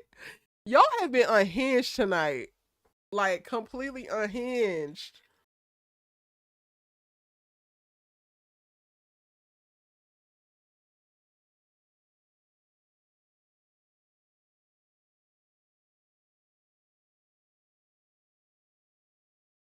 I would mind, Shanoa. I would mind if Olivia and Simone team up. I would mind. Because I really believe that Simone is becoming Homecoming's Olivia Baker, and I hate it. So, like, keep Olivia Baker far away from Simone. Even new Olivia, I'm good. They don't, I'm good. We'll pass. No. Mm-mm. Mm-mm. Mm-mm. You know what she does with friends? She tells their friends, well, I didn't tell him to say that. No. Simone don't need to be friends with Olivia Baker. Mm-mm. Take it back. Take it back, Shanoa. Take it back now, please. Thank you. The water we drank for the night gave very much unhinged. That's what they saying. Jada not famous. I haven't heard that though. Y'all, they let Kayla Nicole be cast as a series regular on Family Business New Orleans, so anything is possible. You definitely should have sent your tape, man. I saw that too. No shade to Miss Mama because she's gorgeous, but as far as I know, she's not an actress. But she might be jumping into it. This might be one of her, new roles. I think that her notoriety definitely will help the show. Let's be real. Keisha was acting crazy towards Cam. She was snapping at him. For reasons I'm surprised he didn't go Crenshaw on her. He was, but also, I don't know. I'm not about to mount a defense for Keisha. So y'all continue to eat the her. I'm gonna give her a little bit more time.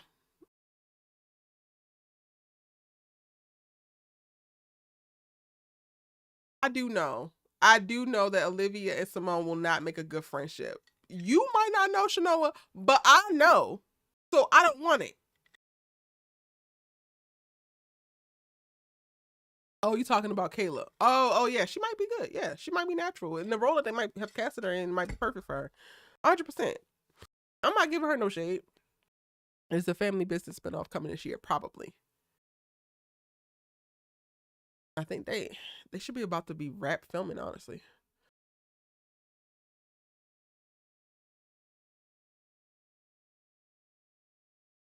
They have similar stories, just like when Simone with the Brinkston. Could it be the same storyline like Jordan and Simone with Spencer and Olivia?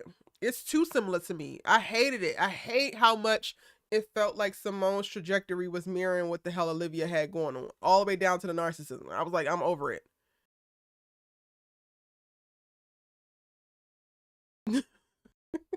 Stop talking to me. I can't. All right, y'all.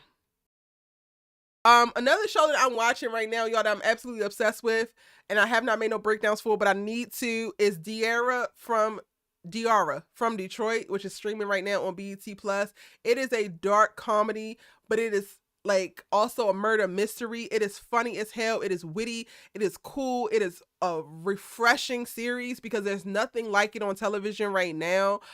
I went from like, girl, are you really running around Detroit looking for some penis to like, girl, we gotta find that man.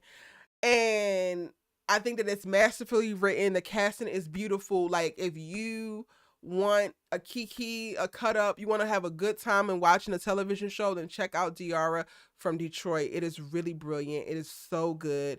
Right now, the first 5 episodes are on BET Plus for you to watch. I think they're going to have either 8 or 10 episodes this season. So go ahead and check it out. I am going to be working on doing some breakdowns to talk about it, but I've just been enjoying the damn show so much that I have not been in like review mode. But that's something that I think that y'all should definitely be watching. What else am I watching?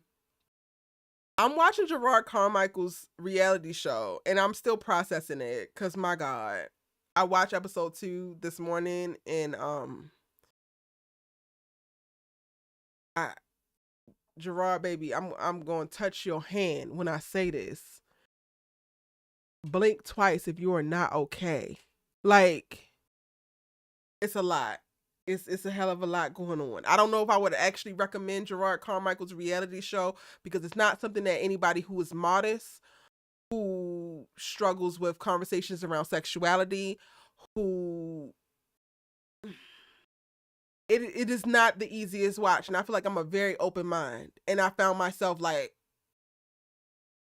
a couple times with this last episode.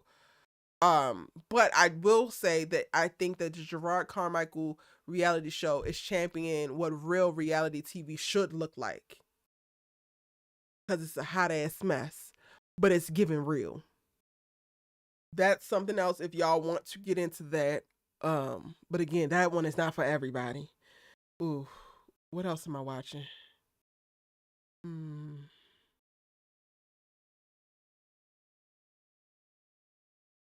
I don't know. I'll put it on I'll put it on the community page.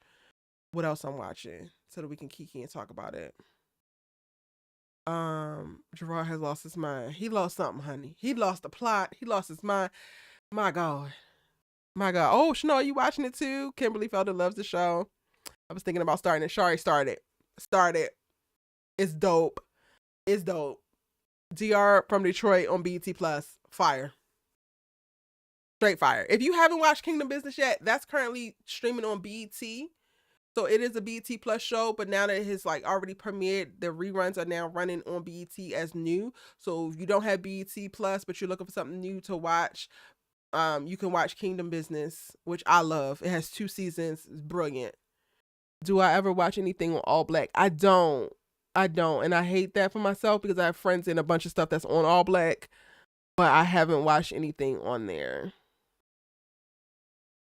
I don't even have All Black, actually. Well, actually, I might have it on Philo, but I don't know. I gotta look at it.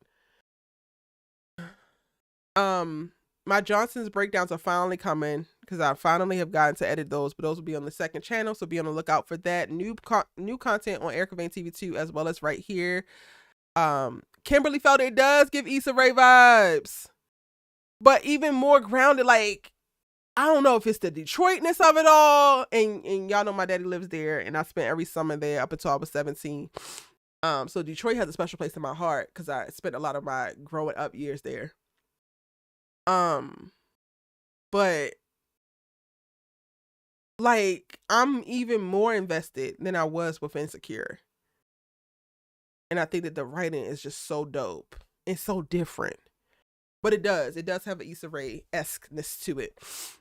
Is KB getting a season 3? I don't know yet. I actually need to send an email to X because I've been wondering that as well. I don't know for sure if Kingdom Business is getting a season 3. All right. My breakdown videos will be up tonight for both episodes 1 and 2. Members, check the members only tab for additional exclusive content. Both my live reactions from watching both of these episodes, from episode 1 and episode 2. Yeah, it's been real, y'all. I appreciate you. I love you so much. These nights are dope and great. Y'all help me process the thing on episode, and we here. Season 6 of All American. We is doing it. All right, good night.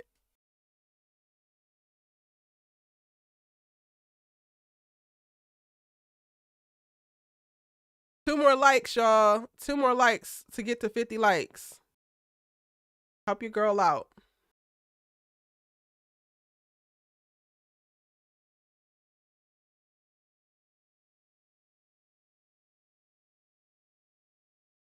I don't think that this is Power Book 2 Ghosts' last season. That's what I think about it, Kofi. Like the live, y'all. Like the live for me, pretty please.